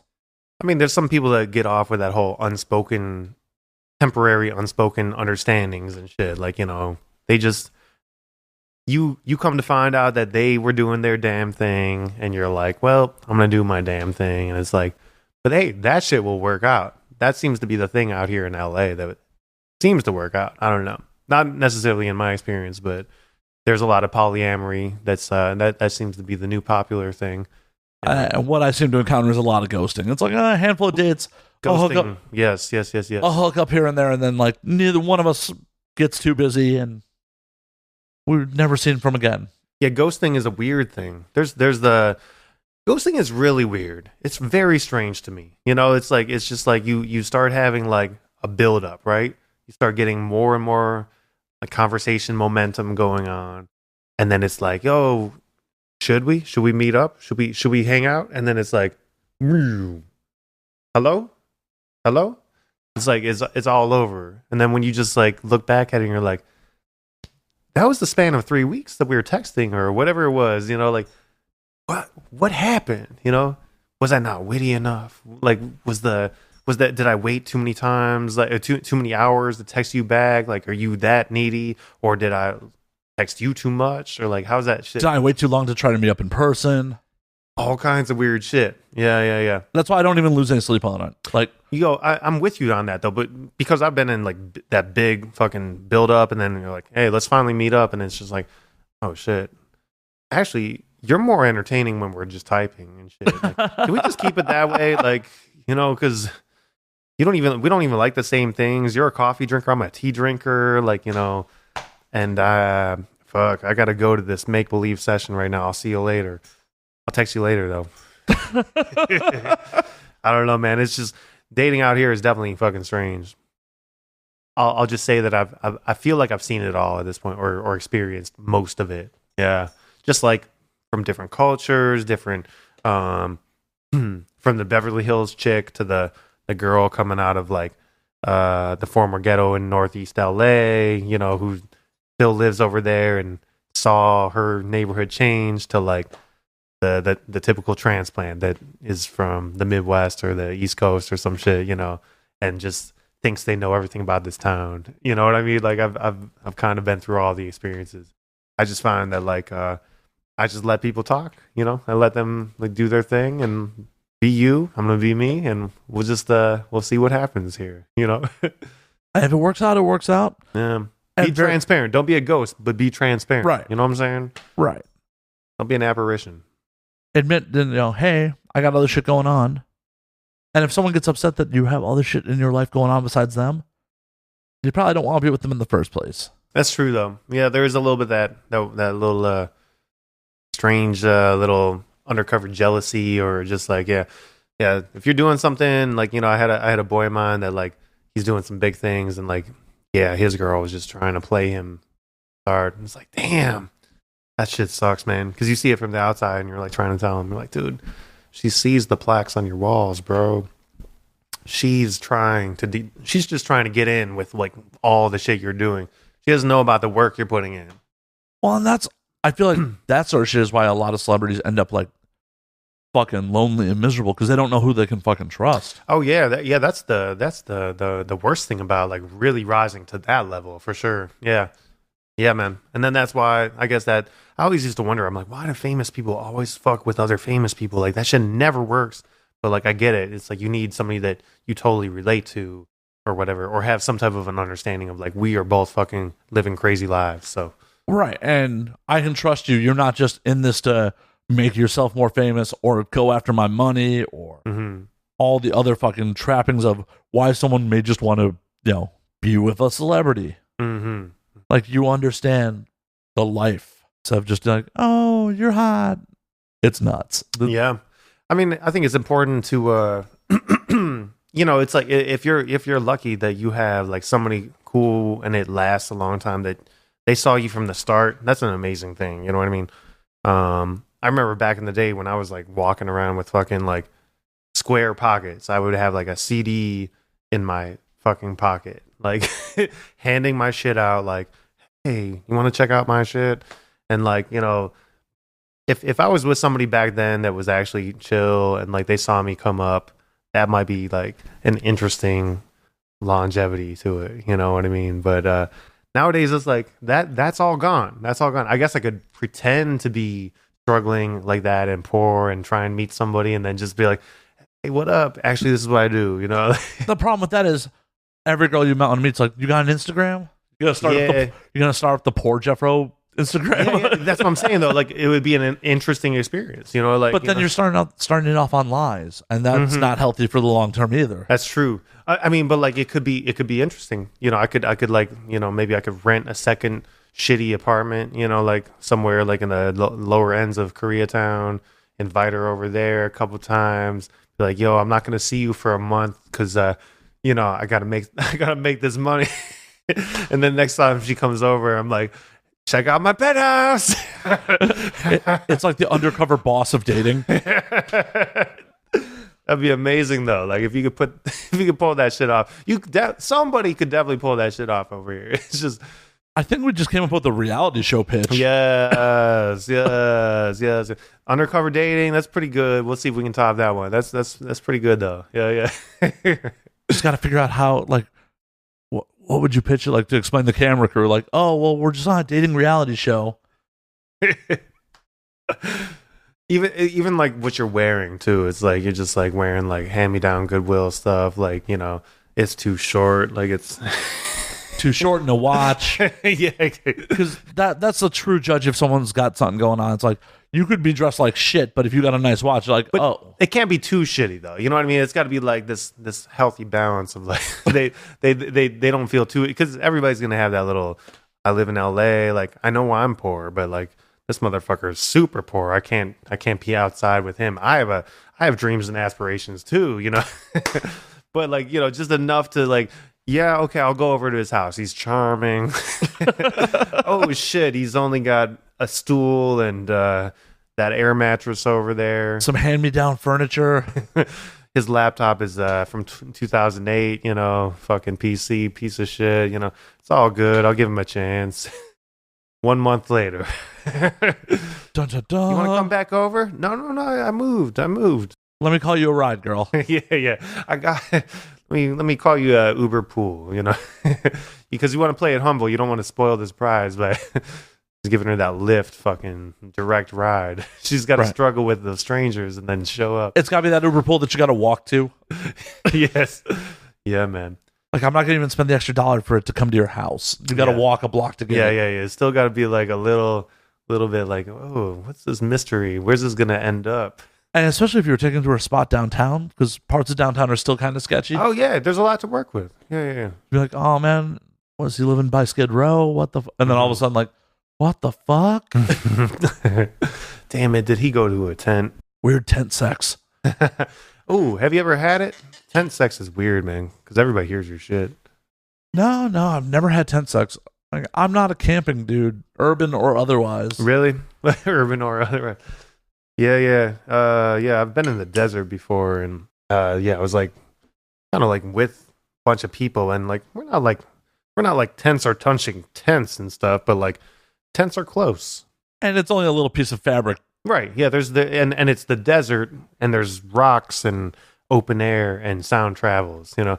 So I was trying to like explain that stuff to this girl at the time, and she just wanted to shake that tent. I was like, I don't know, your sister's over there.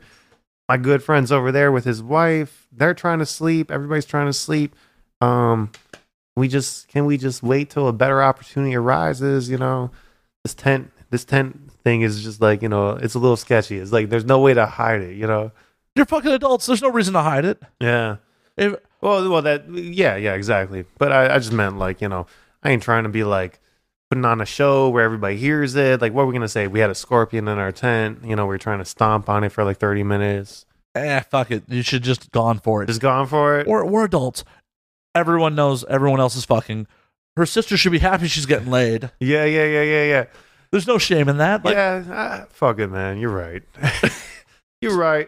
Absolutely no, but like that's part of the problem with society to think that like there's any shame in getting some. That's true. When you go to the fucking desert, like I think it's different than the city. It's like anything goes. Yeah. We're in the desert, bro. Anything can happen out here. Yeah. So did you wait till like everyone left for the day? And then... Yeah. We had to do it another time. It was actually kind of fucked up because we had all kinds of difficulties with resettling our tent because I bought one of those pop-up tents. I have a new pop-up tent now. Works great. But that first generation pop-up tent I had like this little rain flap, and there's no fucking reason for that shit out in the desert. There ain't no fucking rain, but it was like a little wind catcher, if you will. So that little rain flap, the wind scooped up under it and just like took my tent like far away. So every time we come back, like after a hike or whatever, the tent would be like just collapsed, like, a couple football fields away from the desert wind and shit. So, didn't really get too much booty in the desert because I had to keep fucking reassembling my pop-up tent. So that was a fun trip. Yeah, nothing makes a girl drier than the shelter collapsing around her. Just kills the mood. Yeah, we woke up with a fucking tent in our mouths and stuff like a couple times. Yeah, I had to throw that tent away after a while. Yeah, I won't tell you which fucking brand it was because Coleman. Because I bought a new one and they were great actually. One time I bought an 8-person tent. Yeah, no reason, because I'm never going to have, like, fucking 8 people in my fucking tent. But it's always, like, they always give you that number, like, you could fit 12 fucking people in this, and it's like, nah, man, like, maybe, like, 12, short people could fit into this, but, like, nah, man. Like, my 6-person tent that I have now, which I actually like, we're talking, like, 3 people. Yeah. Do you really want more than 2 people in your fucking tent anyways? No, I'm just saying, like, you never know if things get hard, man. Music life, you might have to just take it easy in the fucking high desert every once in a while. Hey, don't create music with someone who can't afford their own tent. That's a given. I learned in my music days years and years ago, never fuck with a band that can't get enough money together between the 5 of them to get a van. Ooh, yeah. Ooh, bands are the worst too, by the way. Bands? Oh god. Nothing worse than like an actual shitty heterosexual guy-girl relationship than like 4 or 5 dudes that fucking hate each other and are trying to make music and just argue over shit. So I'm sure you're not aware of this, but I ran a small metal label in Chicago years and years ago. So that's my foray into music, was dealing with fucking bands, bunch of metal bands. Damn, sounds like a lot of fun. Drama, fun. Almost got into a fist fight with the lead guitarist of a band at their CD release party. Just all sorts of fucking drama. But I was dealing with like local regional acts, and I didn't know shit. Like literally, it was one of those things I did on pure ego when I first started it. I'm like, what do I want to do with myself? I hate my 9 to 5. Well, I like music. I got no musical talent. How do I work in music? Well, I like going to shows and going to bars. I can manage some bands, and just went from there. But I didn't think of stupid shit like, hey, I probably shouldn't work with people that can't get their shit together enough to have one fucking vehicle to transport their shit. Yes. Man. It's one of those things in hindsight. It was like, oh, yeah, if between 5 of you, you can't afford the car payment on a used fucking Chevy van, you guys aren't fucking serious about this. Man. Yeah, I don't miss the band days. I don't. I really don't. I just pay people. Just to use session players? Yeah. If they're cool with it and like they like the music, and I'm not performing at the moment, but pretty soon. So it's all about like, are you cool with doing like one, or I don't like to make people rehearse, especially if I can't like pay them a heavy fee to like be there for like 5 hours and really get it right. So I just try and get the best people and do a little like barter thing. Like I'll help them out with something, whatever, and then I'll pay them to play my shows and shit, and hopefully we'll become homies and shit. I used to have a couple of different bands, a few years back, and it was great. Sometimes it was horrible, The clash of personalities and all that shit. Yeah, no, it's fucking weird. It's fucking weird. It's a rough dynamic for the first and foremost, to get 4 or 5 people that are actually fucking really talented together in the first place is hard enough, and then you got to get 4 or 5 people that are really talented and put them in enclosed places for extended periods of time and make it so they don't want to fucking murder each other. And they have the same work or similar work ethic. You know, they're not like super bipolar from each other. Like they get the same sense of humor, you know, like they have obviously same musical styles or whatever, similar backgrounds. There's all kinds of little factors that, like, you know, but it doesn't have to be perfect, but there's just so many ways it doesn't work. You know, well, it's like a 5-person marriage. Yes, that's what I'm saying. It's like the heterosexual relationship, man and a woman, is very hard. And then you got like whatever it is, 5 straight or who knows, gay dudes or whatever, just people that are like supposed to just not be like, you know, doing the love thing, but they're trying to do their love for music together. And you would think that shit would be smooth because we all love it. We want to work for it, but it can be very fucking complicated. I remember having headaches galore back in the day. Well, and all it takes is one lazy member to fuck shit up. That's true, though. Yeah, one lazy motherfucker. One of the bands I worked with, their drummer lived at home with his fucking parents, was unemployed, couldn't even be bothered to go out and like fucking flyer the shows. Oh, man, you're taking me back. I know all about that shit. Yeah. You're a good fucking drummer, man. But seriously, you're unemployed and live with your parents. Why are you not out promoting this fucking show? Yeah. Because it doesn't matter if you have the best sound in the world if no one knows about it. Yeah, true. I remember trying to plan a tour, you know, years ago, and like, homie was like in his intramural fucking soccer league, and we were talking about like, yo, you available from, you know, this week to, you know, a couple weeks later? Like, no, soccer, bro. And we're just like, yeah, no, that's cool that you got other interests and stuff, but is that what you want to do, or is this what you want to do? Like, what are you trying to do here? What is your fucking priority? Yeah. Because we're trying to make something happen, and you're the one guy that's just kind of slowing us down here, you know?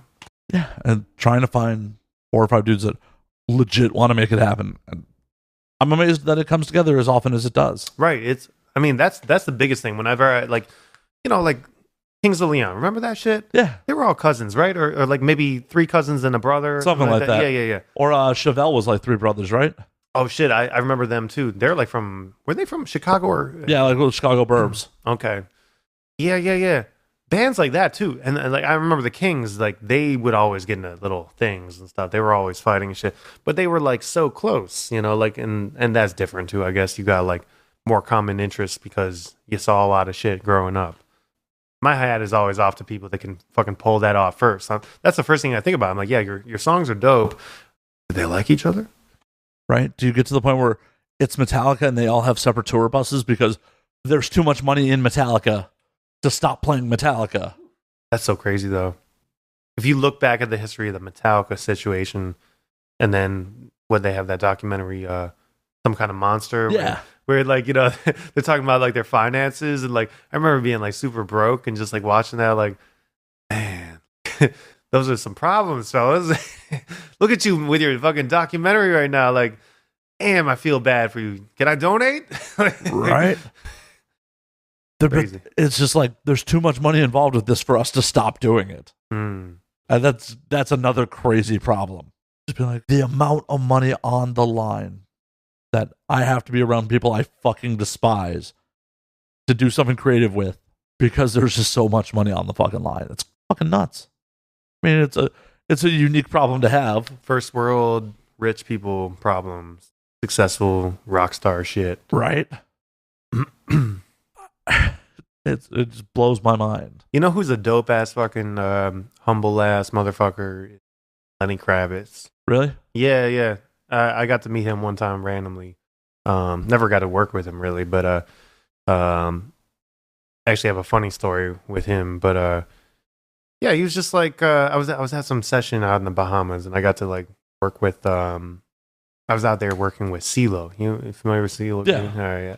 So I got called out there, and like it was like this dream session for me, where I was like, "Fuck yeah, I loved CeeLo shit growing up, and this and that."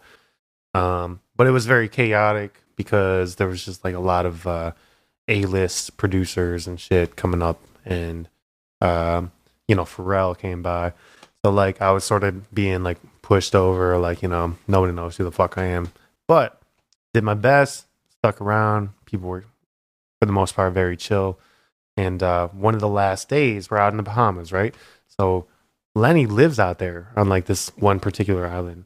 And he comes over. I didn't even know he was fucking coming over. At that point, I had been moved to a separate hotel because we were in like some big mansion or whatever prior to that, but there was just no space, so I was getting pushed out. Ugh. But they didn't fly me home because there's my people were like, no, he's staying. So I come back to the studio, we're just all hanging out, and I'm like, oh shit, motherfucking Lenny Kravitz over there. All right. And then he just came up to me and was super fucking nice and was just like, hey, I didn't get your name, blah, blah, blah. And I was like, oh, what's up, Geoffro? And, just like tried not to fanboy out on him. And it was just like, yeah, wow, really cool to speak to you and always admired your shit and blah, blah, blah. Cool. And so anyway, later on, this is funny because I was just like, I don't totally remember this day happening, but like, I think I was just like chilling on the fucking couch and like somebody came up to me and apparently they asked me if Lenny could borrow my guitar. Because I guess there wasn't a guitar there and Lenny didn't show up with his guitar or whatever. And I said no. But I don't remember this shit happening. It must have been a low talker. It must have been like, one of those like, hey, Geoffro, guitar? Like, huh? No. Like I don't know how else it could have gone down. So that's all there is to it as far as that. But later on, a couple years later, I became kind of tight with CeeLo's sound engineer, and he was like, "Hey, what up?" And I was like, "Oh, how you been? It's been a couple years or whatever." And he's like, "Yeah, good to see you. The guy who wouldn't let Lenny fucking Kravitz use his guitar." And I was like, what? What? And he's just like, yeah, no, for real. Like, I'm like, you serious? And he's like, yeah, man. Like, even that one guy from Atlantic was like, he said no? I was like, so you mean to tell me that somebody asked me if Lenny could borrow my guitar and I said no? He's like, yeah, that's how it went down, man. And like, I have no recollection of this happening at all. Like, I wouldn't have said no. Maybe someone from the label made an assumption that like, oh, Geoffro won't let him use his guitar. It could have been that. I have this like, I don't know if I'm creating a false memory, but like it might have been some situation where somebody asked me something and I thought again, a low talker situation, like I just didn't hear what they said properly. And I was just like, huh? No. Oh, more whiskey? No, I'm good. I'd like to think it was someone poorly representing you from the label. It could have been. Yeah. Oh no, my artist would never. It's his guitar. Anyway, I've had a couple people tell me, like, you should just roll with that, man. Like, anybody else? Sure. But Lenny fucking Kravitz? Hell no, he's not using my guitar. No. Fuck that guy. I don't care how nice he is. I don't care how good he is. His music's beautiful. I love him. Big fan. He is not touching my fucking guitar, bro. So I was like, maybe I'll just roll with that one and see how it plays. Yeah. Got to start somewhere. Gotta go on tour with Lenny at some point and be like, nope, still can't touch it. No, please, don't touch. No, please. Yelling at your guitar tech like, if Lenny gets anywhere near these fucking guitars, you're fucking off the tour. Fucking hit him with my guitar. Just fucking swing it. Hit him. Yeah, man. Dude, it always makes me happen when I hear like that celebrities are good fucking people, they're chill. Yeah. We live in LA. You deal with enough people that aren't. That are just like so fucking full of themselves. They've been famous and rich for so fucking long. They don't just like, they're just looking down their nose at you. Have you ever had any interaction with Keanu Reeves? No, I have not. Keanu legitimately, like all those articles about him wanting to be an everyman, 100% legit. Oh yeah? So I was the head of security at the Ace Theater for a while, a couple years back. And we were doing a David Lynch Foundation show. Keanu bought his own ticket, didn't walk the carpet, waited in line with the general public. Fucking, his ticket was up in the cheap seats. During the intermission, he rolls up and like, where do I go smoke? I'm like, I'll get someone to take you somewhere where you can go smoke so you're not in public. He's like, no. Where's the smoking patio? Like, refused any special service. That's great. I mean, like, you know, it's great that he's just fucking chill like that. I've heard that, actually.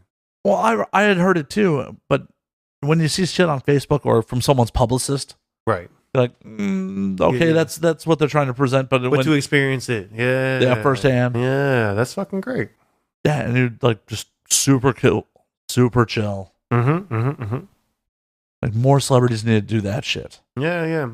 I'd like to think if I ever came into real money, I wouldn't be an asshole, but in all honesty, I probably will be. Well, you know how it is. It's like you're gonna hit your own problems. You're gonna have all kinds of people still stepping on you when you're fucking trying to do your thing, even though you might have that certain status or whatever. But I agree with you. It's like the people that step it up and just kind of put all that aside and just realize, you know, like how it looks, whether it's they're trying to look a certain way or whether they're being sincere or whatever. As long as you're being cool to people, I think that's cool. You know what I mean?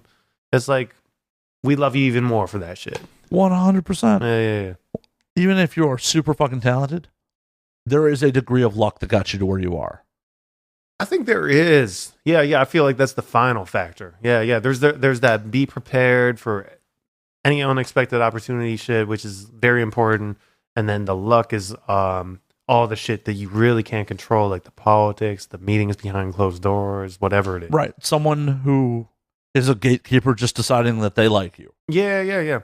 Or don't like you for whatever reason. Right. That's a huge factor. You can control some of it, but some of it is just completely beyond your control, and you will never know why that shit happened or didn't happen. Right. That's the most fucked up about it. It's like when you're trying to learn something, you're like, what did I do wrong? And nobody can tell you. You know what I mean? Like, that's the worst thing you can do. And just keep that shit a secret.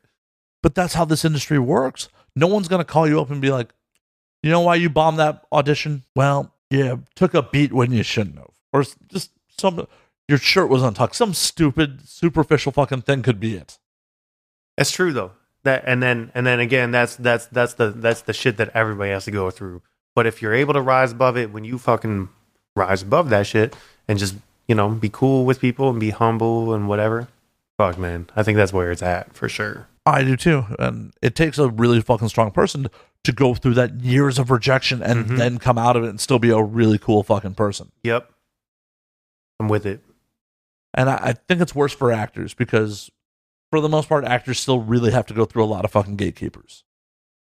Musicians, with technology how it is and all the various outlets, you can DIY it. Yeah. I've been thinking about that shit a lot over the years. You know, like who has it worse? It's like you got the actors, you got the musicians, you got the comedians, which are not necessarily actors, but you know, and I feel like the comedians might have it the worst. The musicians definitely have to spend the most money. You know what definitely. I mean? Because there's just so much shit you have to keep upgrading and keeping up to make yourself relevant. But like you said, there's opportunity to do that. Make it all work by yourself. Right. Yeah. You don't need a professional studio anymore. Right. I mean, even this setup 10, 15 years ago would have been thousands. And yeah. Just for like simple voice recording, let alone like if we were tracking drums or some shit. Yeah. I mean, it's not inexpensive now, but it's not tens, 20s of thousands of dollars to get a professional fucking setup these days. It can be done. It can be done. So much can be done on a computer that you don't need fucking a full board, and it's still a huge fucking investment in time and money, but it can be done. Right. Where to make a fucking movie, even to make a small independent, is more money than a struggling actor is going to have access to. True. And with comedians, there's gatekeepers at every fucking club. There's someone who's going to pass you or not. So the musicians just have the ability to do it out of pocket and hopefully build a following that way, but it's a rough road for everybody. Yeah, no matter what, it's it's just very challenging. But that's the beauty thing about it. Like it has to be hard. You know, if it's just fucking easy, I mean, everyone would do it. Yeah, everybody is trying to do it already. You know, there's a lot. I feel like there's a rise of like, I think I can do it too. Blah blah blah, which is great. Some people really have that passion, but there's a lot of, I don't want to say imposters, but there's just like some people that just maybe they're in it for the wrong reasons, whatever it is. But and you see more access to that too. I think it's like the easier and more accessible things get to do it yourself, there's also going to be more bullshit that comes along. That's just the nature of the game, though. I agree. I work in a medium that is one of the most flooded mediums that there is, and has one of the lowest barriers of entry of any popular medium. Podcasting's fucking flooded, man. It's true, though. It's true. But do you know how many podcasts fucking come and go? How many people don't realize the fucking work that goes into doing this week in and week out? Right. Especially if you don't have a big network behind yourself. I do all my own booking. I do all my own post. Obviously, I'm hosting this motherfucker. And, to turn out an episode week after week, I miss social engagements. I fucking miss sleep. Because I want to fucking do this. Right. It's an amazing thing. The podcast thing is fucking beautiful. I love it. Oh, no. I absolutely love this medium. I love the fact that Apple is so hands-off with iTunes. Like, unless you're promoting hate speech, do whatever the fuck you want. And that's what makes this medium so great, because the lack of gatekeepers means the lack of people being like, well, you can't say that. You can't do that. With music, DIY for a while, you can get away with that. But the minute you start getting booked in larger venues, dealing with management companies, shit like that, you're going to have some motherfucker saying you can or cannot do something. Mm-hmm. And your money's going to depend on that. Yep. Podcasting's getting that way, but right now, you can still be fully independent and make some money doing this. And it's a beautiful part of the fucking medium. And I hope it never fully changes. Because YouTube people get demonetized for fucking swearing. Oh, yeah. Yeah, exactly. The YouTube thing is a little weird. There's things that can exist that you're like, why is this existing, but that was banned or whatever. Yeah, it's weird. It's fucking arbitrary. Beyond me. Exactly, it is. Man. But this podcasting is it's fun too. It's just more like free and just like it just brings more importance to conversation anyway. Like I love listening to podcasts. Like I don't listen to too many. I listen to I'll listen to like fucking Joe Rogan a lot. I love like all the fucking guests that he brings on. Like he has access to fucking everybody pretty much. Oh yeah. Yeah. But I'm at that point where like, I'll just be like burnt out from music all night or in the studio sessions and shit. And I'm be like driving home and I'm like, last thing I want to do is listen to more music. Like I just can't wait to listen to people fucking talk. And Rogan brings this point up all the time. In our modern society, this is one of the few places where you can have a fucking conversation with someone for an extended period of time without us having our face in the fucking phone. Yeah. True. I'll be out at the bar with friends, 15 minutes into it, fucking face in a phone, without fail. Yeah. There's just something so fucking pure about this shit where it's like, no, we got headphones on, we got this mic, no one's looking at their phone, we are just fucking talking. Maybe we'll have to Google something to settle some research point, but otherwise, it's a pure fucking conversation like people used to fucking have. Yeah, true. Now to bring it back almost to the theme of the show here, and now we drink. I've always wondered this about myself. Like, I actually love bars. Like, when I break it down, I'm like, fuck, you're spending like more money. A lot more money in LA. Yeah. Especially out here. It's like, hey, it's $9 beer night. That's cool. Y'all want to go out? A little discount? But I like certain bars because of their environments, and I think that's how I reason with the whole situation. I'm like, I'm helping to pay their fucking rent by just like leaving my fucking place or wherever the fuck and like taking it to a new, like there's one particular bar in I guess you would call it Hi-Fi, but nobody really says that, but it's historic Filipino town, but Hi-Fi, like I like that shit. It's called 1642 and it's on Temple. 1642 Temple is the address, little plug.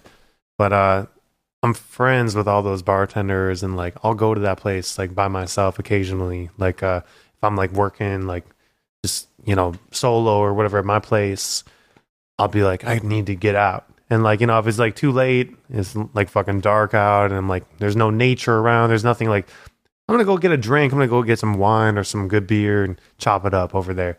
I love that place because they have like the little Victrola playing like some classic fucking like 1930s early jazz, or they'll play some like fucking scratchy ass records of like pre Johnny Cash era type of country western. Fuck yeah. It's fucking dope. You should check that place out if you haven't. No, I definitely will. Yeah. And anyway, I was thinking about that. I was like, that's the type of place that like makes me realize what certain bars actually contribute to like just it's all about the atmosphere, you know. Like that's why I spend that extra money, because I just like fucking kicking back and like getting out for a minute, like you said, like, you know, people are on their phones. I'm by myself. I'll be on my phone. I'll just be like taking care of like emails or just looking at fucking people's pictures and just like whatever, reminiscing on shit. Or I'll meet some people, you know. But there's nothing wrong with that if you're by yourself. Like, true. And for me, part of the reason to go to the bar is if I sit here and drink at home, even if I'm drinking with other people at home, I pretty much know how the night's gonna go. Why go to the bar and have some drinks? You never know where the night's going to take you. You never know what kind of adventure you're going to get into. You never know who's going to be there. You never know what interesting character is going to be to your right or your left. You know, it's crazy. Yeah. You may end up doing acid in jumbos. That's true, man. You never know. Yeah. So any interesting dances or performances that you saw there? Like, I once saw a girl, I think it was like Halloween, like 2 years ago. It's been a while. And she was, she had a mask on and she was dancing to Bohemian Rhapsody. I was loving it, man. One of the girls came out in like a spacesuit looking bikini. Came out to that B-52 song. Not Love Shack. No. But the other one. Not Rock Lobster. Like it was one of the like more B-sides, but it's kind of space themed. Okay. And she had like a little ray gun and she's like shooting people in the crowd with the ray gun to the music. It was... No shit. That's cool. I like that. Creativity. Yeah. Hell yeah. And that's why Jumbo's is fucking magical. Jumbo's is a great place. You just better be ready to throw some ones if you're looking, because that staff will get mad at you, as they should. Right. You gotta protect. At the end of the day, it's not a strip club. It's just a fucking dive bar that just happens to have girls on stage. Yeah. I used to live like literally like a 2-3 minute walk from there. Yeah. In East Hollywood. Yeah, my first spot was over at like Fountain in Vermont. Okay, yeah. So I used to walk to Jumbo's all the time. There you go. Yeah. I had some great times, and I like Jumbo's too because it's a place that the females like it too. You know, so like you'll go out with like a mixed group of people, genders, and the girls are happy, the guys are definitely happy. You know, everybody's cool. Yeah, it doesn't have the vibe of like a normal strip club where like the house girls are trying to hustle you in to get dances and shit like that. Right. Yeah, it's more like you can approach them and they'll be like, yeah, sure, I got you, I'll do one. I don't think they even do dances anymore. Yeah, I think they got rid of that little like chair in the corner. Yeah, the chair in the corner. Yeah. I think I only did that once. Yeah, these days I think it's just they're hanging out. It's a rad dive. Life's all about having the adventure, so why stay home and not have the adventure? It's all about just go out, meet new people. Most of the time when I travel internationally, that's what I do. I just pop into bars and see what happens. Yep. Little random spots and whatnot. Yeah. What's your favorite place to go internationally? Well, Tokyo. Yeah. Tokyo first and foremost. Tokyo. You can't really beat that one. No. It spoiled me. It was also the first place I went internationally. Oh, yeah. Yeah, that's true. Then that's gonna set the bar right there. Yeah, it set the bar so fucking high. And Japanese people are generally very humble, you know what I mean? They don't realize how fucking cool that their fucking culture is, how polite they are. Like over there, like I felt so amazing. Like everybody I met, because we met quite a few people. I know I told just those stories, but yeah, everybody was so fucking chill. It was hard to leave that. Like I was like, we could really bring a lot of that into American culture. I wish we would. Yeah. I wish we'd bring some of that politeness. Even when they're being super racist, they're still really polite. Crazy, man. It was just like it was so much fun over there. I can't wait to go back. I went to Kyoto as well. See, I want to hit Kyoto, hit Osaka, see other parts of the fucking country. Yeah, I want to take the train, just go all the way down there. Yeah, I want to spend some serious time there. Like I've talked about this on there too. Is one of the biggest regrets I ever made was right before I moved to LA. I was living in Vegas, technically, Like, my shit was in storage for over a year. I was traveling so much. And right before I moved to LA, I'm like, you know what? I could just go do a month in Japan. I got the money. I found a furnished apartment over there for like $1,200 for the month. And I just decided not to do it last minute. And I kick myself to this day. Yep. Oh, man. Yeah, I had something similar happen, like where I was like, I was out in like the East Coast living in Boston. I was just moving from one apartment to another one.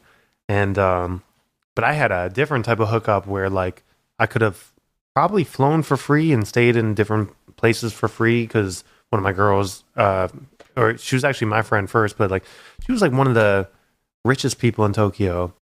And I just was so stressed out. I was a young kid, and I was like, no, I got to get all my shit from this place to that. Because Boston, the moving day does suck because it's always limited on like one particular day where everybody's moving because it's college town over there.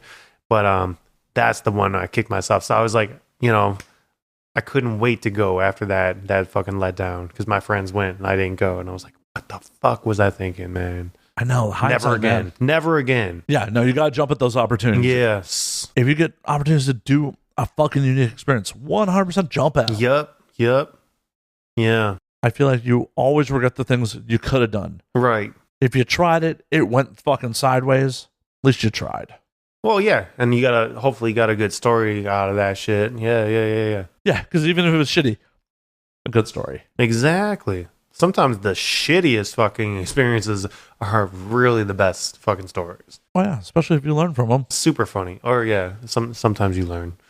Sometimes you don't, and just like, I'm going to do that again. Yeah, sometimes you just, you keep fucking up. Oh, shit.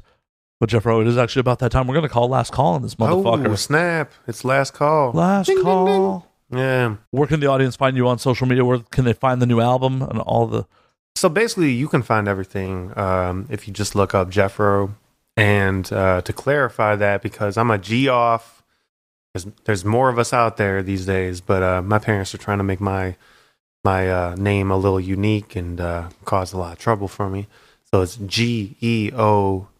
If you search for Geoffro on like Spotify, Apple Music, whatever, you'll come across my music and everything else I've produced or written for other people like Lupe Fiasco or B.O.B. or Beyonce or Trey Songz or Flume, and one of my favorite people. You can find me by looking up Geoffro. And also the handle is Geoffro Cause. So Geoffro Cause. Fuck yeah. Thanks for having me, bro. This is awesome. Thank you for doing it. And as always, you can find me at Matt_Slayer on Twitter, Matt Slayer on Instagram, Matt F. Slayer on Facebook. You can find the podcast at And Now We Drink on Twitter, and Now We Drink _ on Instagram. Until next week, drink up, motherfuckers. Hell yeah.